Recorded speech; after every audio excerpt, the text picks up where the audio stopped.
Hope O'Doherty's will give us some pints.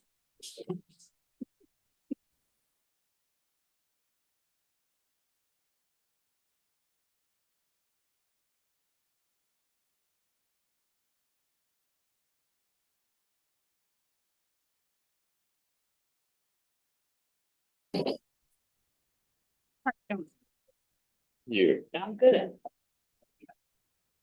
Where are you, John?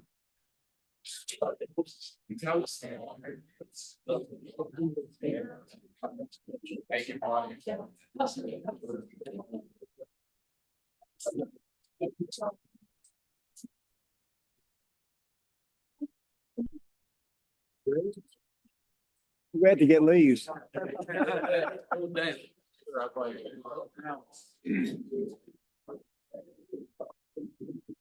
They were here though? Yeah. They, a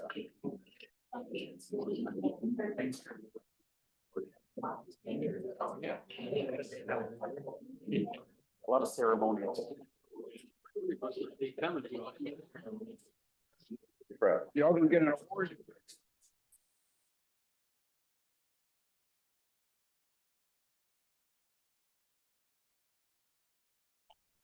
Good evening. Welcome, everyone. Glad to see you all here this evening. Talk about the budget, so we'll get to that soon.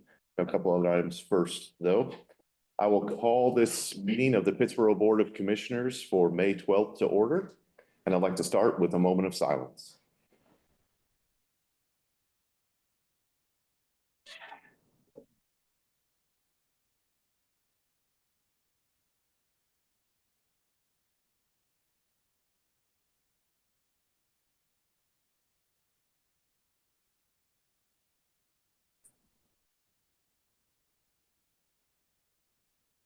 Thank you.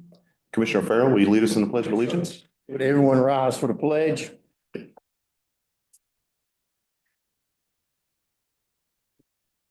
United States of America, to the republic for which it stands, one nation, under God, indivisible, with liberty and justice for all. Thank you. Thank you. We have the agenda before us. Are there any changes or additions to the consent or the regular agenda?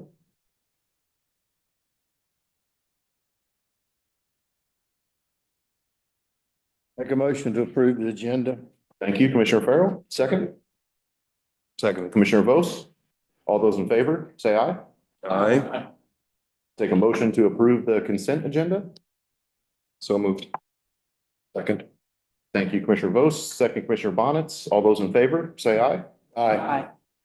Thank you.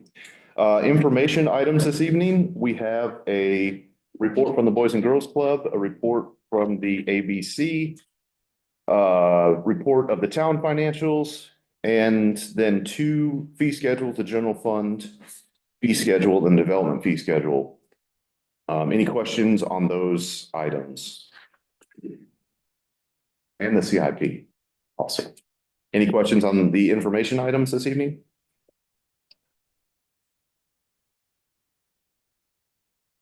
You need a motion to approve, okay. All right.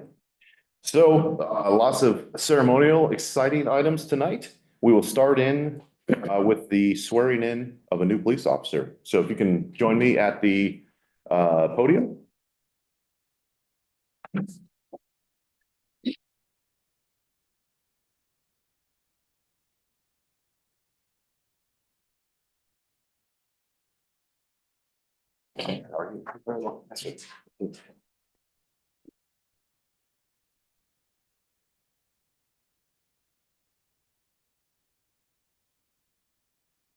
And I will read this and then you can affirm at the end. So, I, Kevin Michael Mitchell, do solemnly and sincerely affirm that I will support the Constitution of the United States and that I will be faithful and bear true allegiance to the state of North Carolina and to the constitutional powers and authorities which are or may be established for the government thereof. And that I will endeavor to support, maintain, and defend the Constitution of the said state and not inconsistent with the Constitution of the United States. That I will be alert and vigilant to enforce the criminal laws of this state. That I will not be influenced in any matter on account of personal bias or prejudice. That I will faithfully and impartially execute the duties of my office as a police officer for the town of Pittsboro according to the best of my skill, abilities, and judgment. So help me God. I do. Congratulations.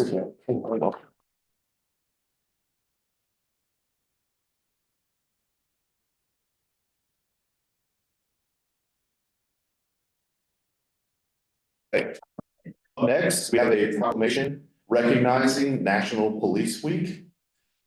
So I'll start with that. Whereas there are more than 800,000 law enforcement officers serving in communities across the United States, including the dedicated members of the town of Pittsboro Police Department.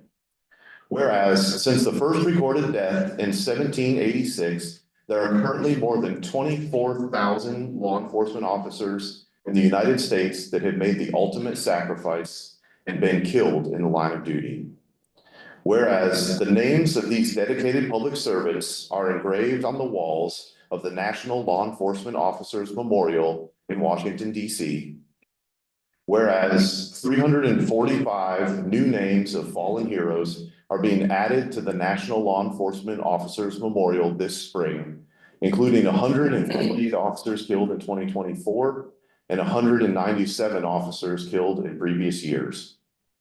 Whereas the service and sacrifice of all officers killed in the line of duty will be honored during the National Law Enforcement Officers Memorial Fund's 37th annual Candlelight Vigil on the evening of May 13, 2025. Whereas the Candlelight Vigil is a part of National Police Week, which will be observed this year, May 11th through 17th.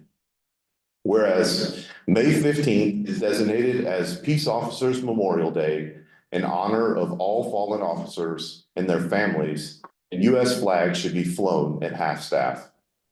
Now therefore, I, Kyle Shipp, Mayor of the town of Pittsboro, and on behalf of the Board of Commissioners, do hereby observe May 11 through 17, 2025 as National Police Week in Pittsboro, North Carolina, and publicly salute the service of law enforcement officers in our community and in communities across the nation. Adopted this 12th day of May, 2025. Thank you to all of our officers.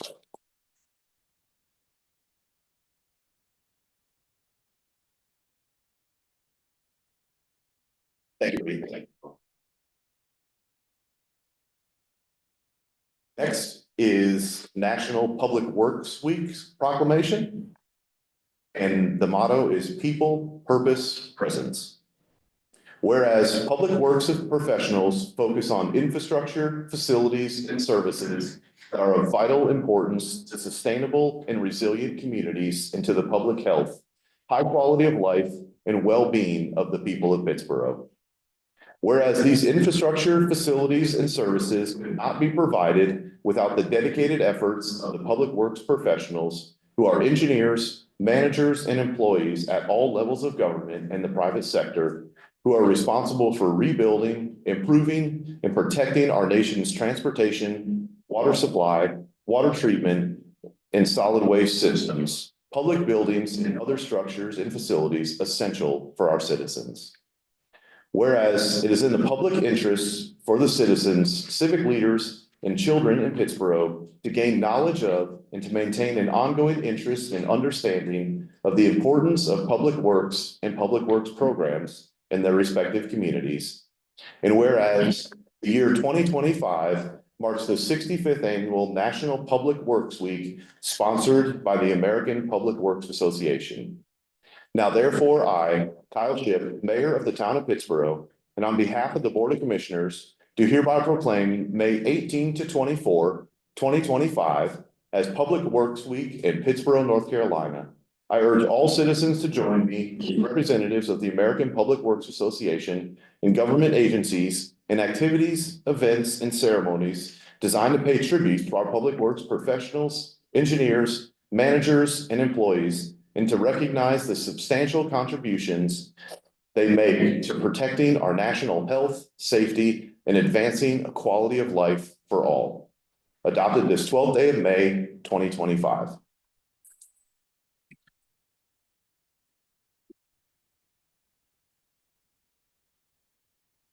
Thank you for being here tonight, too. If you join me, we're fortunate to have a few Main Street awards as well. So Main Street Conference was about a month ago. And we have some awards from that as well. First, we're going to start with our Main Street champion.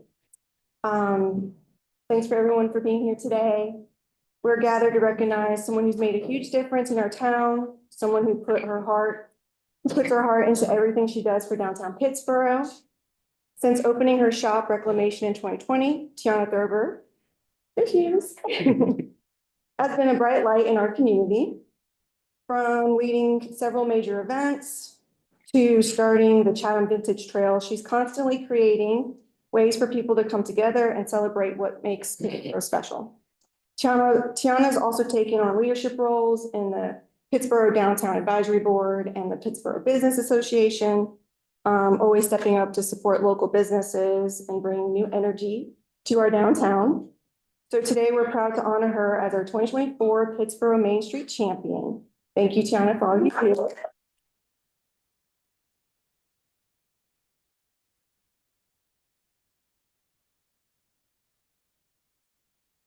You come up.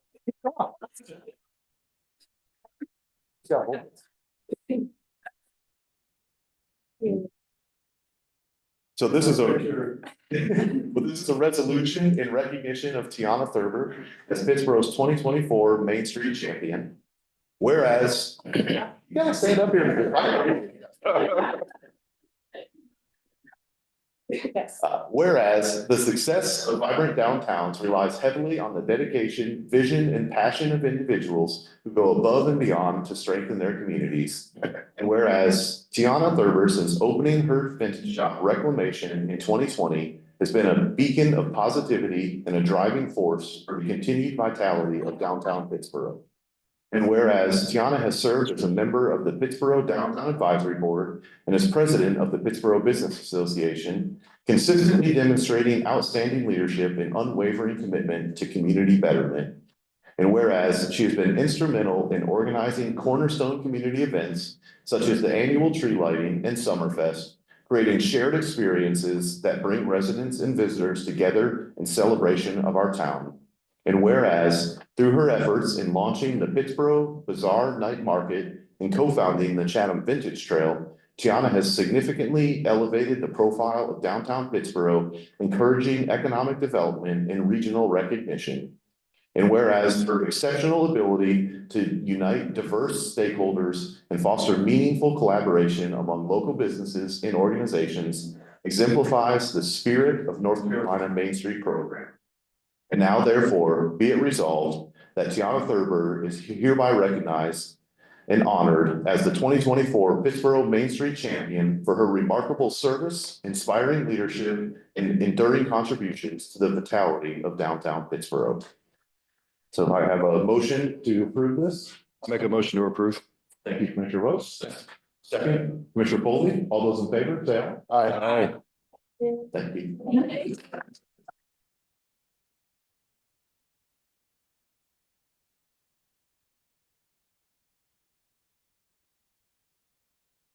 So now we're excited to share some great news about one of our amazing downtown buildings and restaurants. Doherty's Irish Pub and Restaurant was recently recognized at the annual Main Street Conference in Mooresville, North Carolina. This is where Main Street looks at dozens of awards from across the whole state. And Doherty's won this award. They received the 2025 North Carolina Main Street Award for Best Infill Building Project. This award highlights the amazing work by the property owners, Greg and Paula Stafford, Hobbs Architects for designing the beautiful and unique building, and Doherty's for upfitting the building. So thank you for helping make downtown Pittsboro a more vibrant, welcoming, and true to its character. Unfortunately, the Staffords couldn't make it tonight, So we'll give them copies of the awards and resolutions. But we also have Taylor Hobbs and Siobhan Moore here to represent Hobbs Architects, and Sammy Tawil with Doherty's Irish Pub and Restaurant. Their investment and creativity has made a real difference in how our downtown looks and feels. So tonight, we're here to officially congratulate them and thank them for being such a strong part of our community's growth and success. I'll hand it over to Mayor.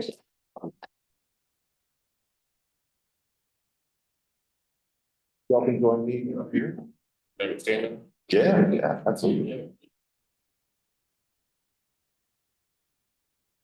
This is a resolution honoring Doherty's Irish Pub and Restaurant as recipient of the North Carolina Main Street Award for Best Infill Building Project. Whereas the North Carolina Main Street and Rural Planning Center, a division of the North Carolina Department of Commerce, annually recognizes communities and projects that demonstrate excellence in downtown revitalization. Whereas Doherty's Irish Pub and Restaurant has been named a recipient of the 2025 North Carolina Main Street Award for Best Infill Building Project, a recognition that honors thoughtful, compatible development that contributes to the vitality, accessibility, and character of the downtown area. And whereas this recognition reflects Doherty's commitment to community enrichment, historic preservation, and economic development through the strategic revitalization and adaptive reuse of downtown space. And whereas the award celebrates Doherty's Irish Pub and Restaurant as a model of innovative placemaking that supports the vision of the North Carolina Main Street program to build strong, thriving downtowns across the state. And now therefore be it resolved that the mayor and the board of commissioners of the town of Pittsboro formally congratulates Doherty's Irish Pub and Restaurant on this distinguished honor and commends their contributions to the revitalization and continued prosperity of downtown Pittsboro. So if I have a motion to approve. So moved. Thank you, Mayor Pro Tem. Second, Commissioner Farrell, all in favor, say aye. Aye. Thank you.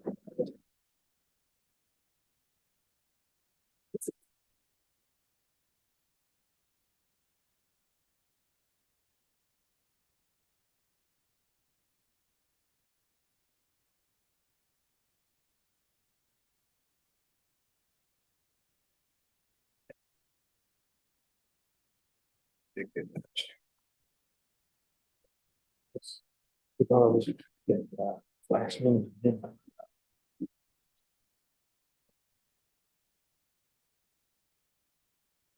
right, we have one more resolution, but I'm gonna sit down for this one.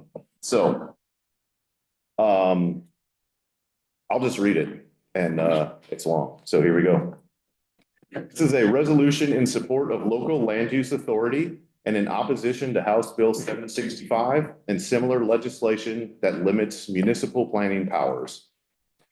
Whereas the town of Pittsboro is committed to managing growth in a responsible, inclusive, and sustainable manner that reflects the values, needs, and infrastructure capacity of the community. And whereas Pittsboro's approach to planning is rooted in public engagement and collaborative decision-making with land use and zoning policies shaped through community workshops, advisory board input, surveys, and public hearings that ensure residents have a direct voice in shaping how growth happens for Pittsboro, not to Pittsboro. And whereas the North Carolina General Assembly is currently considering legislation, including House Bill 765, Senate Bill 497, and House Bill 369, that would significantly preempt local authority over land use, zoning, and development decisions.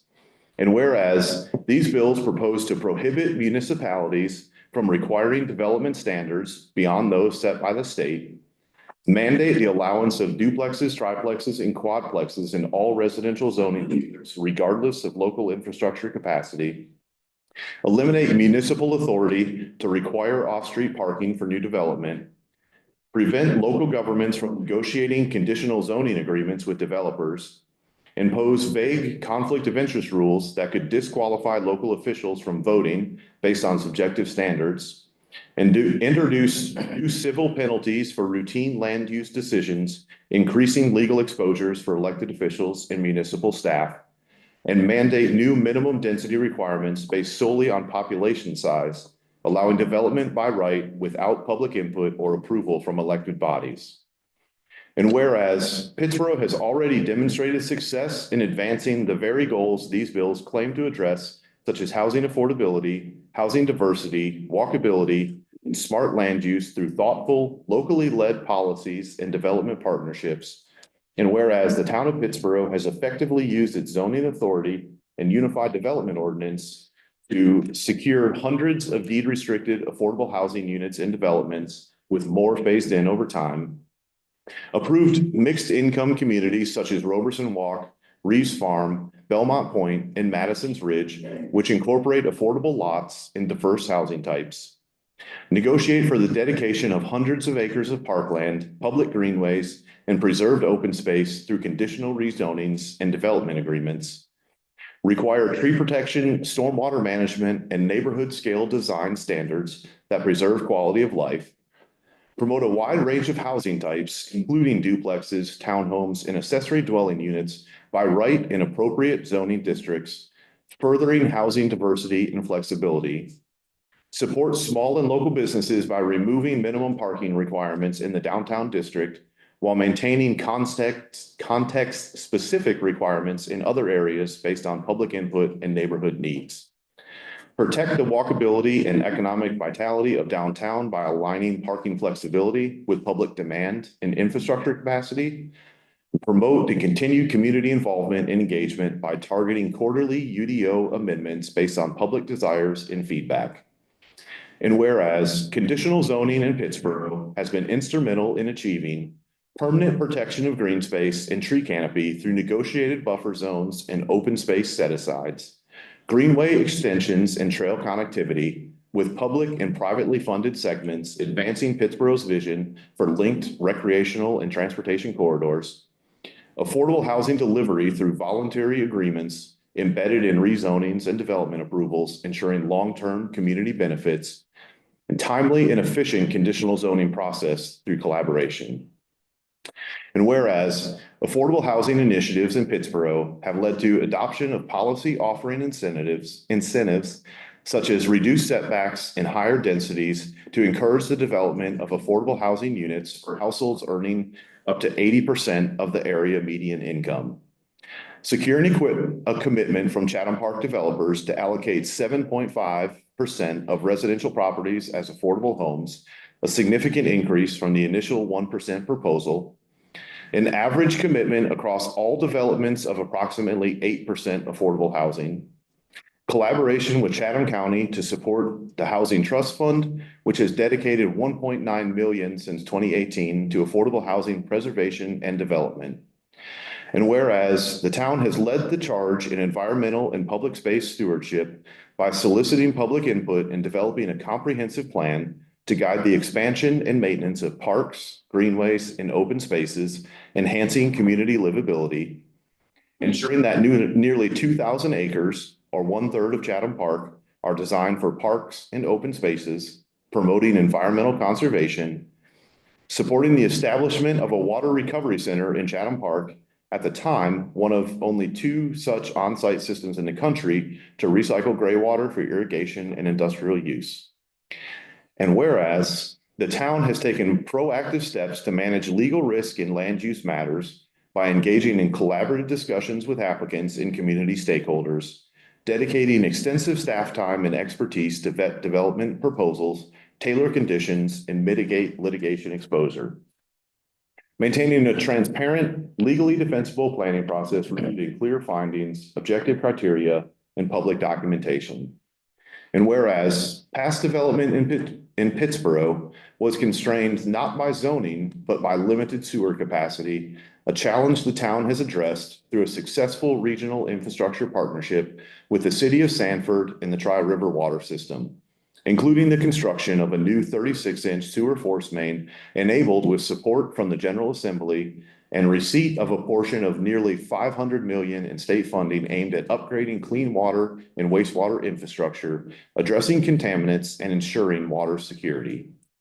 And whereas these proposed state bills would undermine the town's ability to negotiate with developers, respond to infrastructure realities, preserve community character, and ensure that new development contributes to the long-term well-being of residents. Now therefore, be it resolved by the Board of Commissioners of the Town of Pittsboro that the town affirms its commitment to smart, inclusive, and locally driven growth in land use planning, informed by extensive community engagement and professional staff analysis. That the town opposes any legislation, including House Bill 765 and similar bills, that would preempt or limit municipal authority over land use, zoning, development review, or infrastructure coordination. That the town urges the North Carolina General Assembly to support municipalities that are achieving housing and development goals through local leadership and partnership, rather than adopting one-size-fits-all mandates that disregard local conditions, public will, and democratic process. That copies of this resolution be transmitted to the members of the North Carolina General Assembly, the North Carolina League of Municipalities, and relevant community stakeholders. That's adopted this 12th day of May, 2025. I would like to jump to the opportunity to move for approval. And I also want to thank you, Mayor, for your leadership on this matter. Thank you, Commissioner Bonitz. Lots of staff input on this as well, so appreciate folks' help. Is there a second? Second. Commissioner Farrell. Any discussion? All those in favor, say aye. Aye. Thank you. All right, up next is Citizens Matters, and we will start with the manager's updates. All right, as always, I'll be brief. The skate park fence was scheduled for this week, likely delayed to weather, so we'll keep you updated on that. The lighting that we were gonna put on Sanford Road, that pre-construction meeting was supposed to be today. That got delayed due to weather, so that will be rescheduled for later this week or next week. And then we're gonna start updating the 2018 space needs assessment this week as we move into our pre-planning for a town hall project. That's all I have. Thank you. All right, thank you, Jonathan. I will go next. For ribbon cuttings this month, we had a ribbon cutting at the Teaching Garden at the Pop-Up Park on April 26th. So a new feature added to the Pop-Up Park. And really great community partnership there with a lot of people involved. Past events, so April 29th through May 2nd was the North Carolina Mayor's Association meeting co-located with City Vision. And so I was able to attend that. And lots of good sessions, lots of good learning, and lots of discussions about House bills that are currently being considered. So great to have that network of other people to rely on that are in our same situation and similar positions. May 1st was the State of Chatham event, which I am told I appeared at virtually by video while I was at that conference. And had an EDC meeting, and then also the EPA Small Communities Advisory Subcommittee that I'm on has been quiet recently, but some good news. On April 28th, there was a press release by the EPA about the continued enforcement of PFAS regulations and what they're doing to continue longstanding efforts for PFAS enforcement and regulations. So it was really good to see that come out even in the last few weeks. So continued efforts there. Mayor Pro Tem Baldwin? No, thank you. I don't have anything to report in reference to the Central Pine Council, other than, of course, I sent you all the same type information regarding the bills and wanted you all to review those. So basically, my next meeting will be the 4th Wednesday of this month. Thank you. Thank you. Commissioner Bonitz? Yes, thank you.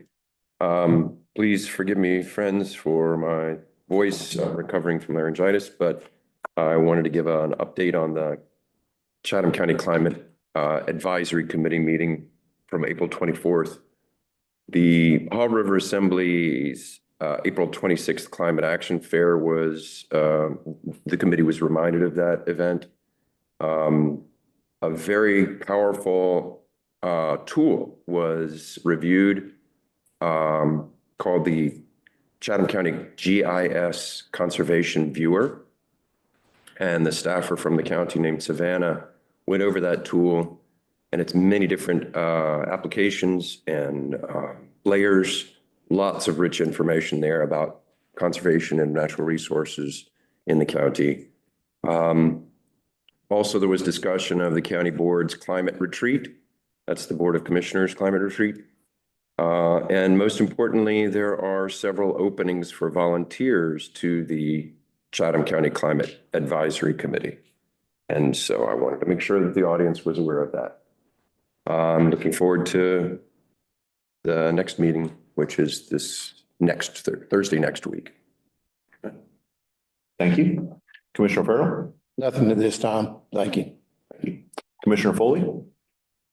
One update, Chatham County Affordable Housing Advisory Committee met. We discussed ways to reach out to the community in different ways. And we also talked about new innovative financing for those that qualify for 65% and under housing. So it was a very productive meeting. That's it for me. Thank you. Commissioner Vose? I have no updates this evening. All right, thank you. Okay, up next is public comment. Now, quite a few signed up this evening. So please state your name and address at the start of your comments. There's a time limit of 3 minutes, which will be displayed on the screen. In the interest of time and fairness, it is the board's policy not to respond directly to comments during this period. Staff will follow up as appropriate. So I'll call you up. We'll start with Vicki Atkinson, followed by Joy Hewitt. Good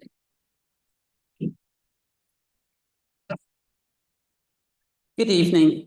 I'm Vicki Atkinson. My address is 361 Wild Ginger Ridge, Chapel Hill, and I'm here because I'm alarmed about climate change and what I see happening around us.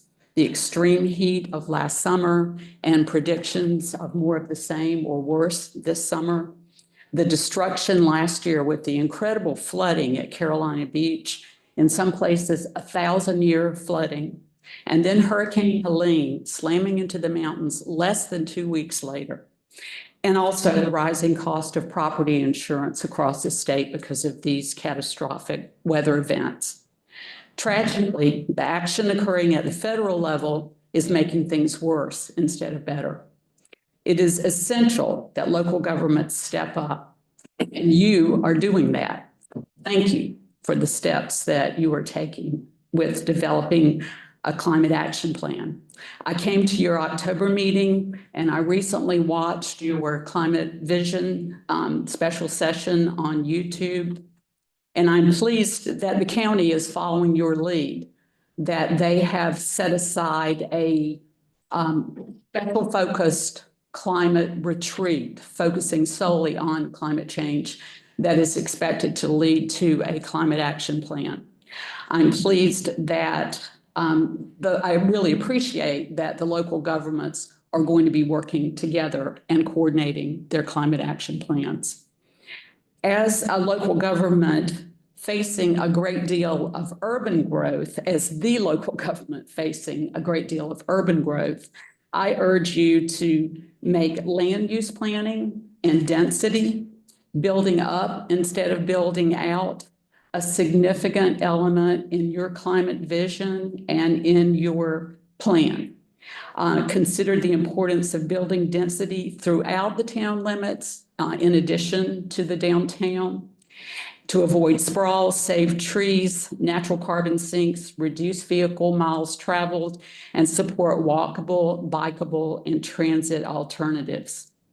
And along those lines, you were being faced with a fork in the road with development in Chatham Park that could have major implications for climate change and resilience for our communities.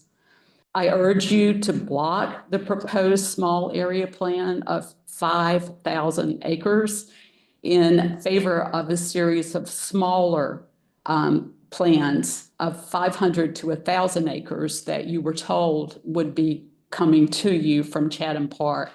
Insist on the numerous small area plans, not the largest small area plan in the country that you're being offered now. Retain your oversight as elected officials now and into the future. You and those who are limited to follow you, please keep your ability to oversee those plans. Thank you. Thank you. Up next is Joy Hewitt, followed by Lenore Yarger. Joy Hewitt, 3069 Silk Oak, Gum Springs Road, Pittsboro. Recently, I wrote Pittsboro Town Board, Town Manager, and Planning Director with pictures of bulldozed areas where trees formerly existed along Highway 64 East Business. I urged you to create a robust tree ordinance to protect our existing trees and do away with Chatham Park's tree protection area design that reduces the required percentage of trees by putting them in buffers in areas that already require trees. Now I thank you for having increased tree canopy in your preliminary climate action plan. You have a unique opportunity to improve protection of the watershed of the Haw River and Jordan Lake and preserve more forests before they are irrevocably gone. The small area plan Chatham Park investors used to limit their responsibility to preserve trees canopy certainly doesn't fit South Village's 5,000 acres. Please do not allow them to have one sap for that large area extending to Jordan Lake. Requirements for tree coverage in residential and multi-use areas of CPI's developments substituted with tree protection moved to areas that already require trees negates climate change solutions. Protected stands of trees, preserved tulip poplars, oaks, pines, hickories, and other native trees provide lovelier and healthier residential development. A decent tree canopy allows cooling shade, oxygen, carbon sequestration, and many benefits for our communities to offset pollution and climate change. Right now, Chatham County captures more carbon than it produces. We are still a carbon sink. In a recent presentation at a county commissioner meeting, I learned transportation is the biggest emitter of greenhouse gases in our county. The town needs to work with the county for climate change solutions. The vision statement for climate action plan embraces efficient infrastructure and encourages green spaces. Developments building more roads will lead to more cars, more traffic, and pollution. Multimodal transportation could include trolleys and innovative ideas for mass transit. You need planning that enhances a reduction of roads before destroying more forests. The size and scope of Chatham Park Small Area Plan does not fit the large acreage they intend to develop. Pittsboro needs to address that. Also, the town needs to complete a robust tree ordinance for the UDO. These measures might protect some tree canopy, which has made this area so beautiful and helps in addressing greenhouse gases. Also, retaining tree coverage and affordable and low-income housing means they can be cooler, save money and energy on air conditioning. Thank you. And there's more. Read it. Next is Lenore Yarger, followed by Nicholas Gower. I am Lenore Yarger, 3355 Woody Store Road, Siler City. I'm also a member of the Chatham Climate Action Network, which formed a year ago to connect anyone and everyone in the county working on climate action. While some of us present here today do not live within Pittsboro town limits or the ETJ, these issues before the board impact all of us living in Chatham County. In many ways, Pittsboro is the heart of Chatham. Our government is centered here, and many county residents come here to work, shop, and go to church. We practically raised our children at the Chatham Community Library. I'm pleased that Pittsboro is developing a strong climate action plan. You have the opportunity to set an example for other municipalities across the county and even the state.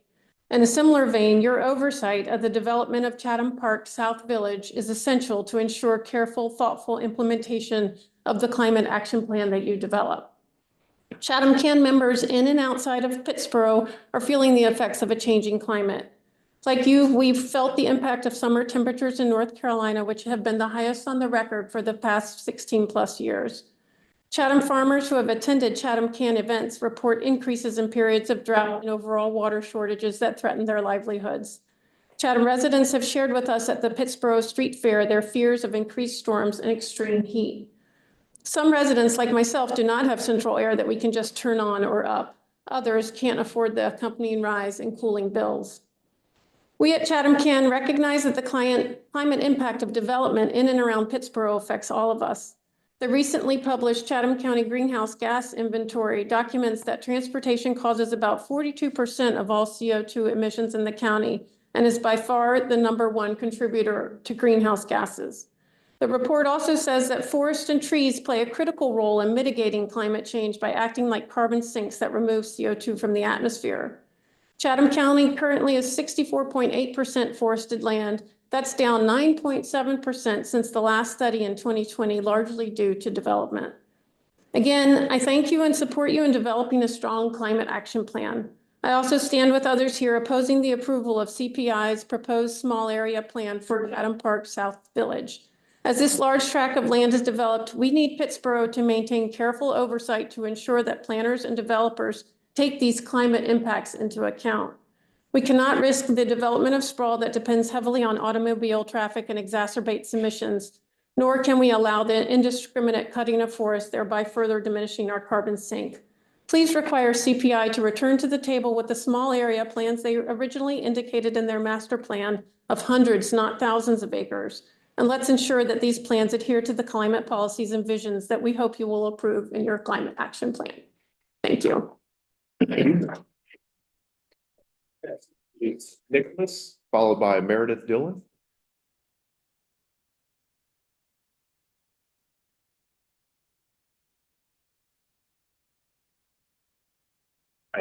I'm Nick Gower. I live at 504 Oak Island. Like Lenore, I am in Chatham County outside of the town of Pittsboro, but I consider Pittsboro my home. These are the rivers that I take my daughter in. This is where we go shopping. This is where we spend so much of our time.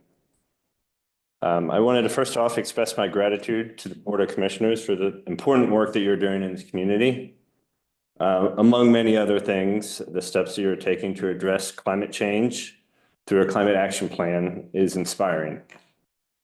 So we are in such a pivotal moment in this town and county growth. We have the opportunity to set guide rails for the development to be sure that we retain our character, maintain our commitment to inclusive conservation and resiliency. A climate action plan will ideally set concrete targets and a clear pathway to reach sustainability goals.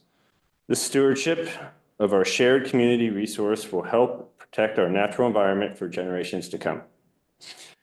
Well, first, it goes without saying that I'm thrilled to hear about the passing of the resolution in opposition to state mandated development codes. Thank you very much.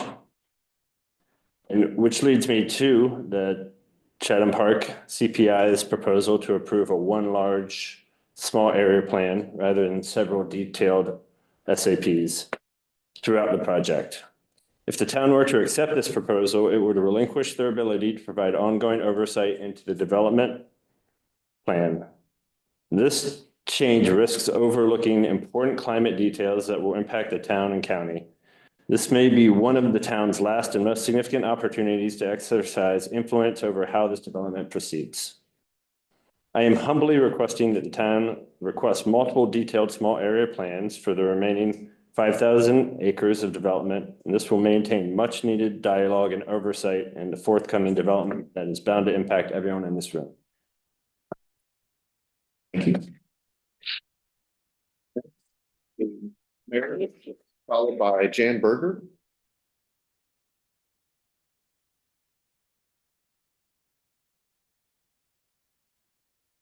So, Meredith Dillon. I live at 1570 Lister Road, Chapel Hill. And like the others, I don't live in Pittsboro, but I see Pittsboro as thinking as the center of the county. I'd like to tell you a little bit about our county group, the Chatham Climate Action Network. After reading All We Can Save, a solutions-focused book that gave us hope and motivation to connect with more people about the climate, we decided to form a group to connect with others in the county to have climate conversations and take action. We have had a great response over the past year and have over 100 climate-committed people who have participated in our programs. Our group, the Climate Action Network, has been closely following county and town government for the past year, and we are encouraged and grateful that developing a climate action plan has become central to your mission. Thank you for taking on this most important task. There's a fear that the rural character of Chatham, so prized by residents, will vanish as we grow. We know we cannot stop development, but development can be envisioned in different ways. If Pittsboro will grow by 1,000%, as is currently anticipated, we need a vision of a different kind of development than what is offered by most developers whose boilerplate has been sprawled. I believe that prioritizing sustainable growth is better for many reasons: health, economic justice, and more. Trees. What are the long-term consequences of clear-cutting trees? It is well documented that cities, towns, and neighborhoods are significantly hotter where there are no trees. That's true here in Siler City, I believe. They absorb CO2 and keep our air cleaner. Preserving resources. We do not have an infinite supply of resources on the planet, and we must consider what we continue developing as we have not only lose trees, but also the shared open fields and natural environments that support the bees, birds, and other pollinators. More issues, of course, with water runoff and pesticides. There's increasing evidence that we need to be in nature for our sense of well-being. And I wonder if maintaining manicured lawns gives you the same sense of health as walking along streams or working in a community garden. What do we want for our children? Outdoor places with clean air to breathe, and clean rivers and streams to explore, safe streets for walking and biking. Renewable energy is not only cleaner, but it's also cheaper. Housing. We're in a crisis of affordable housing locally and nationally. Building up instead of out is more affordable and can form the foundation for more shared resources and energy efficient living. We need to make sure housing is affordable for all of our citizens. Thank you for your time. Oh, thank you. Okay. Up next is Jan Berger, followed by Susie Craig.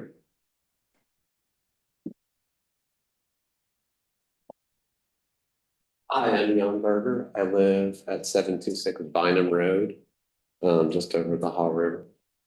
And I'll recognize some of you because I used to come to these meetings a lot when we were in the other building working on the tree ordinance plan.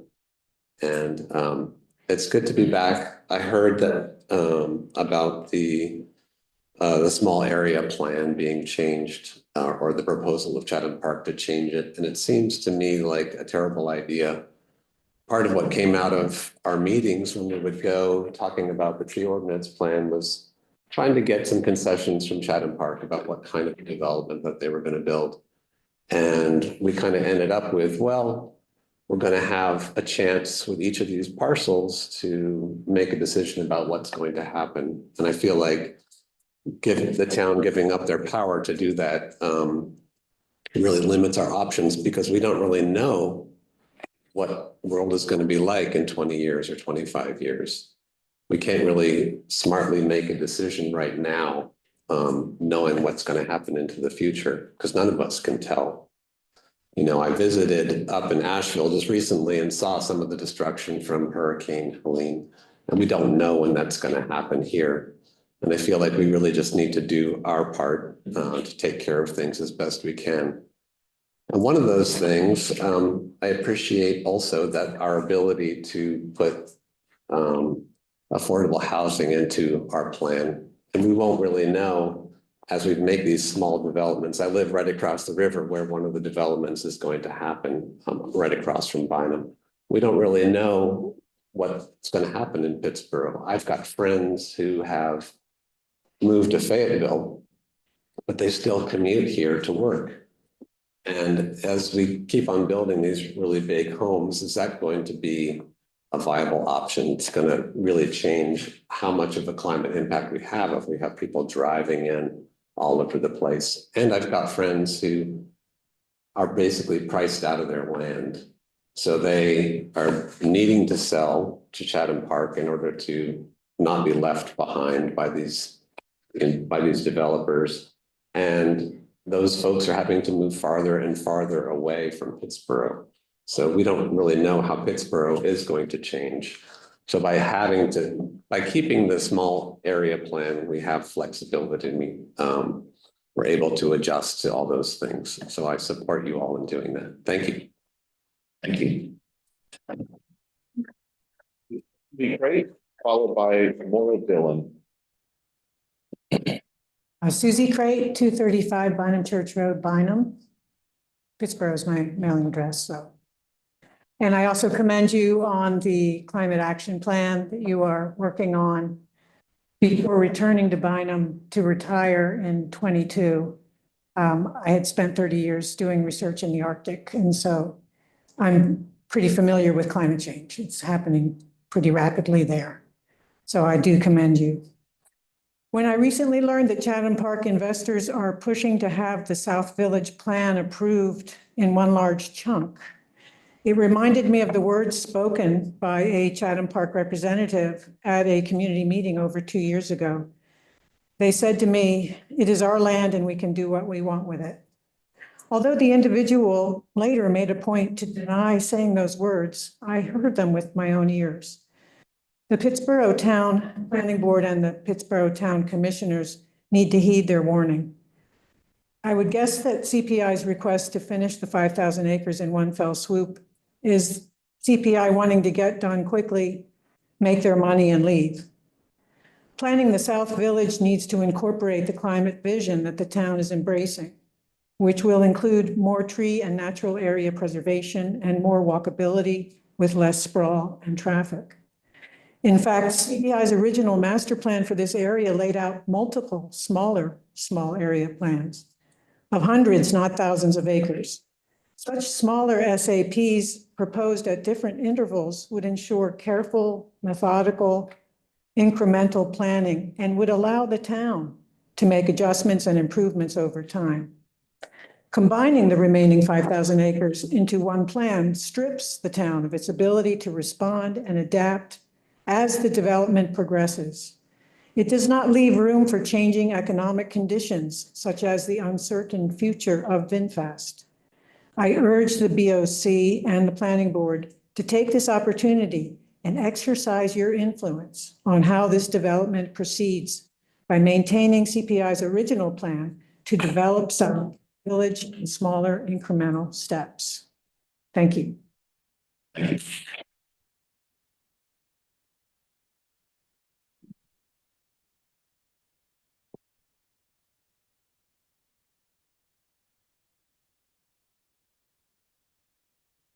I'm Maura Dillon. I live at 326 Bachner Road in Pittsboro. I am reiterating a lot of the points that everybody else has made. There's a lot of concern here tonight about climate and the small and affordable housing in the small area, the giant small area plan. I've lived in Chatham County since 2001, and I have witnessed the area's intense growth, which was slow at first and now quite exponential. I am echoing the support of having a well-conceived climate vision, policy, and action plan for the town, and also to urge that you to continue with your oversight and engagement with Chatham Park investors by requiring their submission of multiple small area plans over time instead of this one plan for the enormous remaining area. Firstly, it is so crucial to have a climate plan and policy in place to be able to evaluate CPI's plans of any size at all. The extent of climate threat is so clear at this point, it's necessary that it be a key consideration in decision-making and planning in every aspect of all development. Any development has the potential to contribute to a more proactive, climate-friendly infrastructure, or it can rely on the climate damming strategies of traditional suburban design. We need to have clear goals and a positive vision to make decisions that will have an impact on generations to come. And Chatham Park, as you know, isn't just any development. It will encompass 8,500 acres and entail a 1,000% increase in Pittsboro's population. Chatham Park is defining a large part of what Pittsboro's future will be. And so it better be what we want and need it to be, right? Staying engaged with CPI's process and requiring them to continue to have small area plans approved by the board gives the town far more power and flexibility to adjust goals as necessary. This allows Pittsboro to learn from each phase of development and make adjustments based on community feedback, ever-changing market conditions, and environmental considerations. The adaptability of small plans means they can be modified more easily in response to new challenges and new opportunities. And I want to make a quick plug for all the exciting alternatives to suburban sprawl with good planning that prioritize the many different needs of a community as it exists now and as it will exist in the future. We can build vibrant, sustainable, inclusive neighborhoods that improve people's standard of living and build community resilience in the face of extreme heat, flooding, intense storms, and other climate threats. And I have not come to a lot of planning board meeting or commissioners meetings. And I love to hear that that's such a core part of how you're already planning in the community. Thank you. Thank you. Next, Carol Buell.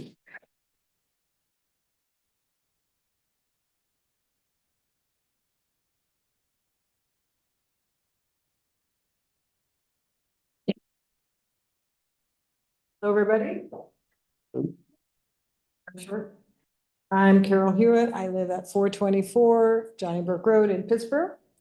And I'm aware that this is a long and continuing conversation that we've been having about Chatham Park. And some of you, Jay, Pam, have been here for a while. And you remember years ago when Dr. Goodnight first started to buy land and he accumulated more and more land and tried to sell it and tried to flip it. And this Texas developer didn't want it. And the Boys Club of America didn't want it. And over time, it became such a large property that it was like, well, I guess we better develop it. And they, finally ended up with over 8,000 acres. CPI that came into being, and they proposed this plan, which we spent, you remember, hours and hours looking at, and so many community citizens were involved. And we were told these would be little villages, kind of charming villages in the north and charming villages in the south. And so I just have a few thoughts as I see this small area plan, which I've been studying. I don't know what you call it, the gigantic area plan. It's 4,800, but they own obviously more than that. That's just one, there's even more than that. So a couple of thoughts that I have are, bait and switch. When you think you're getting one thing and you're promised one thing, and then time goes along and pretty soon, that's not what you're getting. You've been promised something, but now it's something else. I feel that way about the small area plan. I feel like we had hours and hours of community conversations about these villages, and suddenly it's now a gigantic one area plan. Why? And when I'm afraid I'm a little cynical. I follow the money. It's probably easier, it's probably faster. It probably is more convenient for them when that sewer opens up to get it all approved all at once. But that's not what we agreed to as a community many years ago. The second one is people are as good as their word. Something my dad used to say. I don't feel like this is the word that I heard. This is something else. This is a new time. This is more convenient to do it this way. And this is not actually what I think the community wanted and agreed to all those years ago. I'm very excited that there's a new community group come together based on climate action that has taken a look at this small area plan. My neighbors aren't here tonight. We will gather. We will get together again in June. We'll be back together with you because we border a small area, and we're going to hear a lot of clear cutting. And the last thing, my little 24 seconds here is I've only been here for 41 years, but one of my favorite expressions is what you heard. I'm looking at this. This is phase 1, 28 to 34, 2030 to 36 to 40 to 44. It goes out to 2050 to 52. What's our hurry to approve what's going to happen that many years from now? My kids want to build on land that borders Chatham Park. They're going to build a house. They're going to listen to construction for most of their lives. But that's just the way it is. So what's your hurry? Thank you.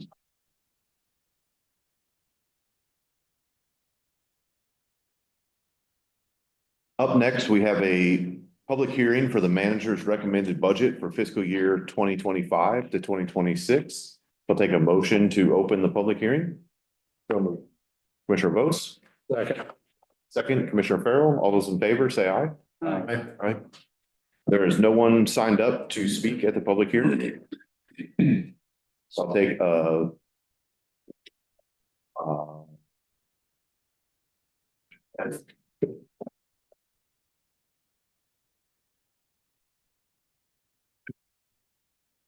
Good evening, Mayor and Board of Commissioners. I'm here to give an introduction to the proposed fiscal year 25-26 budget.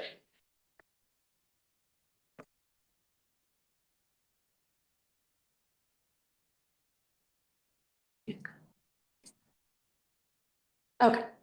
As a review, the general fund revenues sources are property taxes, motor vehicle tax, sales and use tax, other smaller taxes, and then fees such as garbage and planning engineering. The assumed collection rate for our ad valorem / property tax revenue is 98.8%. And we are estimating that 1 penny is $170,186. Projects that are not completed in the current fiscal year, those remaining funds will be carried over via budget amendment in the new fiscal year. And they are therefore not included in this proposed budget. Costs continue to increase, but the GFL contract is increasing 4.9% due to an inflationary increase as detailed in our contract. For personnel costs, our major medical is increasing 7.7%. This is they originally proposed for a 15% increase, so we were able to negotiate that down. There are some payroll increases. Our cost of living adjustment that is in the proposed budget is 3.2%. And then we have an overall 2% market adjustment as well. The percentage the town is obligated to pay into our retirement for employees is also increasing. This is set annually by the local governmental employees retirement system board. So these rates that they adopted this year are in line with the rate stabilization policy that board adopted in 2021.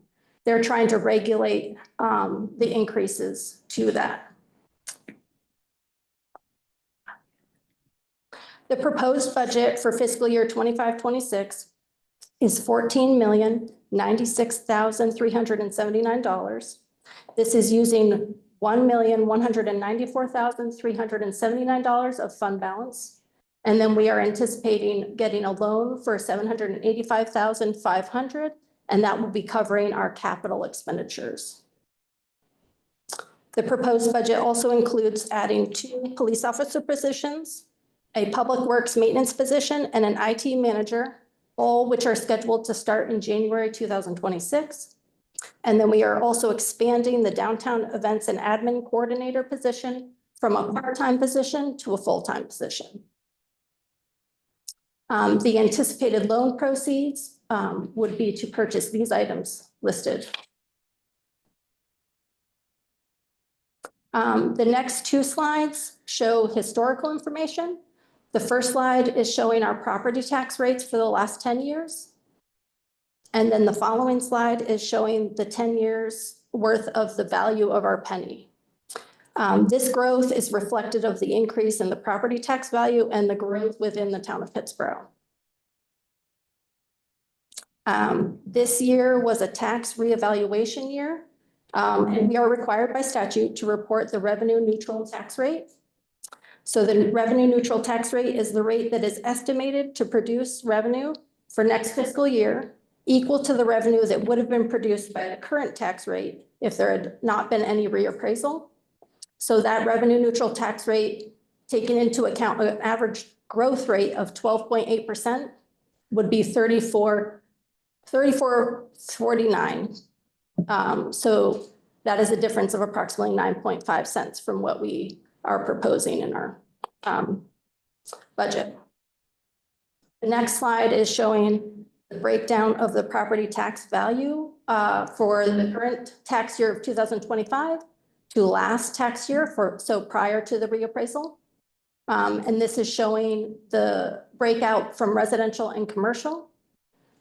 And you can see the growth in the units, both in residential and commercial.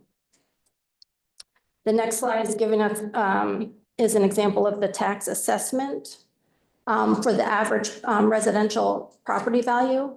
So this is showing the tax assessment at our current and proposed tax rate of 44 cents per 100, and then the revenue neutral tax rate. That is all the information that I have, but if you have any questions, I am happy to answer them. Any questions, Brad? Yeah. Thank you, Ms. Meacham, for the presentation. I want to apologize that I missed our March 31 budget workshop because there were a couple of concerns that I would have raised then.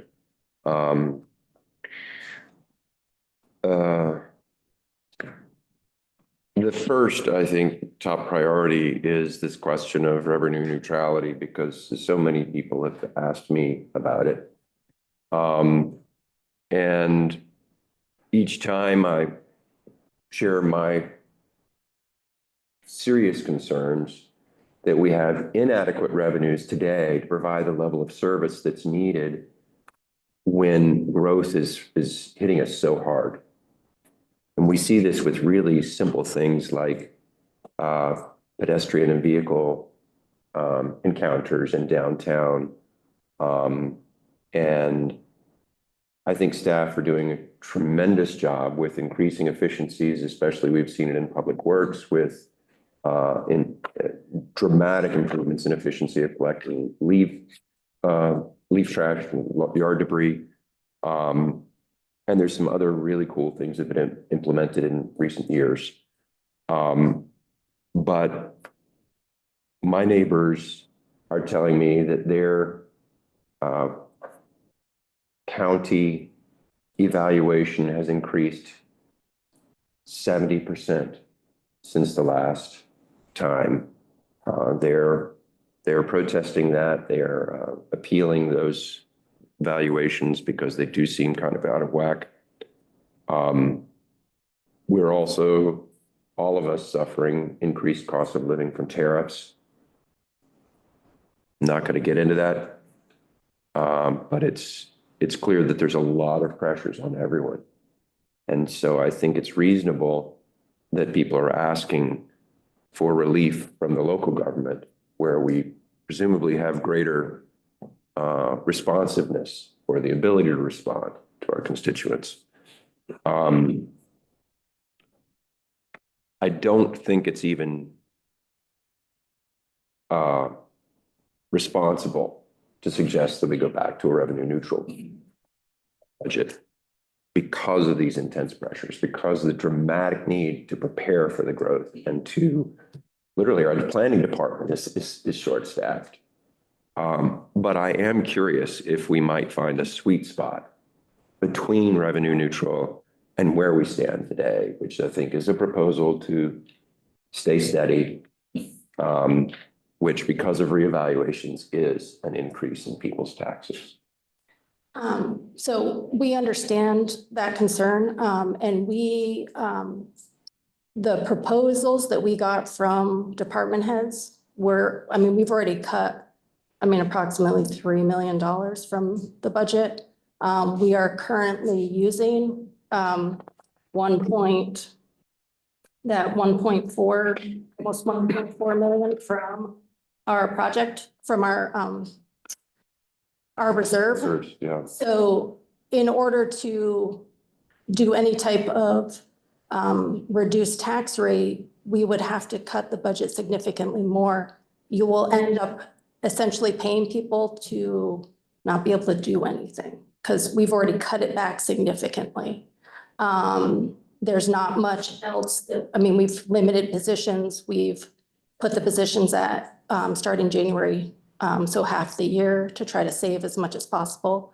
But currently we're using fund balance to even cover some of our operating expenses, so that so if we were to reduce the tax rate more, you would either end up pulling more from fund balance, or you would, we would have to cut even more, and the budgets are pretty slim. Thank you. Can you reword the one phrase that, if you wouldn't mind, would you reword the phrase, we would be paying people to do? Well, so right now, if we were trying to cut more from a department, we're gonna be cutting projects that somebody would be working on. So there's not gonna be much movement forwards in projects. Can you be more specific? I'm trying to think of a case where, or we're gonna have to cut, you know, any of the new positions. We would have to cut. Personnel. Yes, yep. Staff. Yeah, you'd probably have to really make a dent. You'd have to cut any new position and possibly a couple existing positions. In terms of projects, there's a myriad of projects in Parks and Rec, most of them small, you know, 20,000 here, 40,000 there, 15,000 there. All that's gone. If you look at our capital list, that's a decent amount to cut, except we had already moved all of that to loan proceeds. So if you cut that, you're not doing much except saving yourself whatever that debt payment is in 27. We messed around with this a lot, and that's why we proposed what we did. And for a good example, Shorty, when talking to him about his budget, he's like, well, won't ask for any positions this year. And I laughed because I was like, well, I know next year you're going to ask me for 4. If you don't get 2 this year, you're going to ask me for 4 next year. And then we're going to be even more behind. And we've talked about this last year and the year before, that we've got to keep adding people incrementally, or we're going to find ourselves in 5-6 years very much underwater and not able to catch up. Can we talk a little bit about growth projections? Sure. With what we did for staff, we were looking at, I want to say 2,000 people a year. That's new residents a year. Correct. 2,000 people in population. And that's just inside the town limits. Now, that probably is an aggressive look at it. And we kind of tailored that a little bit back and forth. Is it 1,000? Is it 2,000? Is it 1,500? With the force main coming, with what we're hearing from developers, we could see 1,000 homes built in Pittsboro every year for the next, 3 decades. So if that's the case, then we're probably still a little short, because it's average 2.3 people per dwelling unit. So with the new influx coming in, this budget will be mitigated, this budget stress would be mitigated by the growth in property taxes, correct? Say that one more time. I didn't know. Well, once you have somebody moving in, they start paying property taxes. So revenue goes up. Can you talk about how that mitigates this budget at all? Well, most of the growth that we're seeing are higher values than, let's say, legacy Pittsboro homes that were built 20, 30 years ago. Okay. So if you have someone that comes in that's buying a $600,000 house at 44 cents, and then based on the new value, you lower that tax rate to 34.5 cents, the person that bought the new house is getting the bigger discount of that tax decrease than folks that have been here for a really long time. And we also saw that some of the legacy homes, we went back and looked, I did anyway, and kind of picked like 10 addresses and looked at them.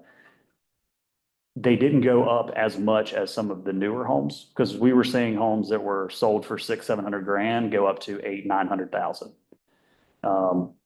Some of the legacy homes valued at 175 went to like 245. So I think it's fair.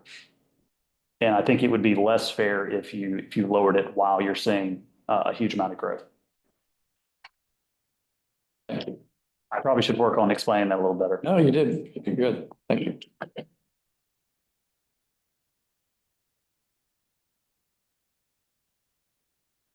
Any other questions? One comment, Heather, on our fund balance appropriated for next year, how's that going, that 1.194, how's that going to affect our audit?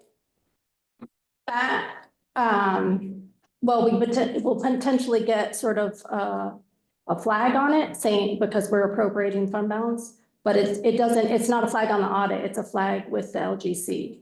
And the flag doesn't mean a bad thing, it's just them tracking it. So do you have any idea what our balance would be in terms of having 6 months supply or a year? So we are projecting, you'll see the quarterly financials we're in the packet today or for tonight.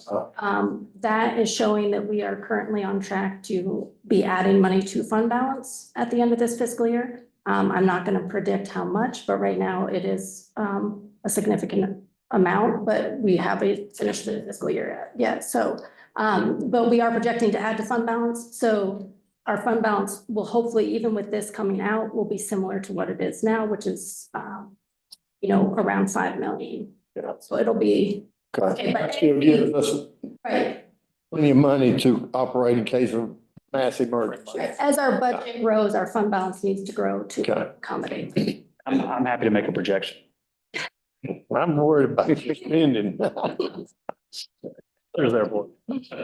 So with the fund balance that we have appropriated in this proposed budget, 700,000 is for capital or for property purchase. So that 700 won't be the red flag for using it for operations. So our goal will be then limiting the amount of fund balance we pull from that 1.2 down to keeping it around 700. So we don't get that red flag. But I would imagine this year, without a major incident, you should easily be able to put into fund balance what we'll pull out for next year. Okay. I think I can say that was. That's if we stay at this tax rate. Yes, sir. We are trending. Just to clarify, it's not a red flag, it's a flag. It's a flag. It's a notice. Administrative. So, yes. Just taking too long. And then it's just a flag. Basically, they don't want you taking money out of your savings account to spend on operational costs. They should be charging to your tax rate or other fee. And so these reserves are 6 months? Well, so we have more, right now we have, yes, approximately actually more than 6 months. But that's not what's required. The requirement is very small. We want to have more. And then obviously as your budget increases, you need to just keep increasing your fund balance. Okay. Yeah. You don't ever want to get below 25%. 33 is our goal of the minimum. And you really like to be around 50. That way, if you ever have a nice big project that you want to fund, you can do so without having to raise taxes or wonder where the money's coming from. And at the moment, do I need to use the unassigned number? Unassigned, yes. Use the unassigned number? Yep. Probably 45% as we're sitting right now. And right now. So we think we are trending very well this current fiscal year and probably won't even have to touch fund balance, and we'll likely put we'll put some money back in fund balance. So we'll actually be above 50% unassigned fund balance, likely closer to 75% if you include all fund balance. So we're going to be very strong financially. And then we're slowly adding debt to our balance sheet, which I think is good. So that way we can plan for larger debt service in the future for town hall, police expansion, et cetera. So we are preparing ourselves financially to be really strong in the next 4 to 5 years. Because last year we zeroed out our debt. You had zero debt, which is good because you don't owe any money, but it's also bad because you don't have any space programmed in your budget for debt. So it's kind of a double-edged sword. But the hope is, and I'll share this with you already, the hope is in 4 more years, when we have another reval, the value gained in the penny will help us pay the debt service for a new town hall, police station expansion, other needs, parks, greenways, all the stuff that the community wants to see. You should be able to do that with a fair amount of ease in 4 years is what I'm hoping and projecting. Just a bit tough to chew on at the moment. Yeah. There's nobody else who wants to take a bite at the apple. I do want to go a little bit deep on one item. As y'all might have anticipated, I look at fleet and I do have concerns about buying about buying the F-150 hybrid pickup trucks. The reason being that I think those were scheduled for 4 units, F-150 hybrids for a total of $240,000. I think that works out to $60,000 each for that. They call it a power boost hybrid. And from what I can tell, that's pretty impressive because I'm seeing prices in the $64,000 range to start with the power boost.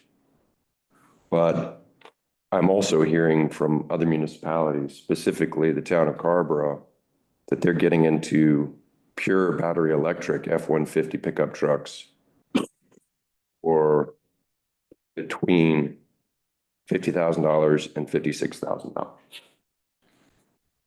And if we're paying more than a battery electric vehicle for a hybrid, I'd like to tap the brakes. Especially because at least last year, Ford was giving away free chargers with each EV truck they sold. So I recognize that I'm getting into the weeds and, you know, maybe I'm missing the difference between a base model and a Lariat or a higher upfit or larger range, but I would just ask staff to please compare prices with the town of Carrboro and specifically city of Charlotte. Commissioner, Bonitz, that those prices include all the upfit that we also have to pay for the truck. So it's not just the truck, because we also have to put, you know, emergency lights and do other, you know, things to the truck for the guys, so it's safe for them when they're parked on the side of the road. Okay. And that may not be what Carrboro quoted you for. Yeah. The other concern that I think we've expressed before with going fully electric is just in emergency situations that they then potentially don't have that truck available. And then the guys are also taking those trucks home and we cannot provide charging, you know, at an employee's house. Sure. Yeah. Okay. So on those barriers, those hurdles, there are a number of cases in the city of Asheville and surrounding areas where battery electric vehicles were running when gasoline vehicles weren't after Helene. So I would ask that staff reconsider that. The resiliency issue has been addressed. People have been through those disasters and seen the performance of the equipment. And then in terms of take-home charging, City of Durham is paving the way with that. They have a policy. It's been in effect for a year now. It's working, and they can give you all the tips and tricks on how that can be done. So. Yeah.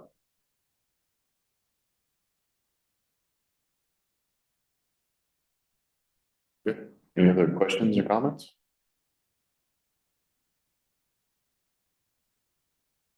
Take a motion to close the public hearing. So move. Second. Commissioner Farrell, second Commissioner Foley. All those in favor, say aye. Aye. Thank you. Next, we have a request for an interlocal agreement with Chatham County. Jonathan? That is me, isn't it? So. I'm out of order, actually. Next is actually the ABC board request to retain funds. Jonathan.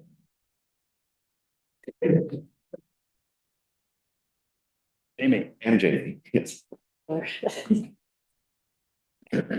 thanks for your time tonight. My name is Jamie Fiocco. I'm the chair of the Pittsboro ABC board, and again, appreciate your time. I had included an update, a quarterly update for the board and for staff on the ABC stores activities. I do want to say that I can add to the update that I gave you. We got our certificate of occupancy for the store number 2, and our general manager, Scott Cox, who is here tonight, has been nonstop stocking it. I think he got 19 pallets of liquor the other, like 4 o'clock in the morning. It's a lot of work. So if he looks a little tired, that's why, but we anticipate opening soon and making more money for the town. So, first off, are there any questions about what the memo I sent to you?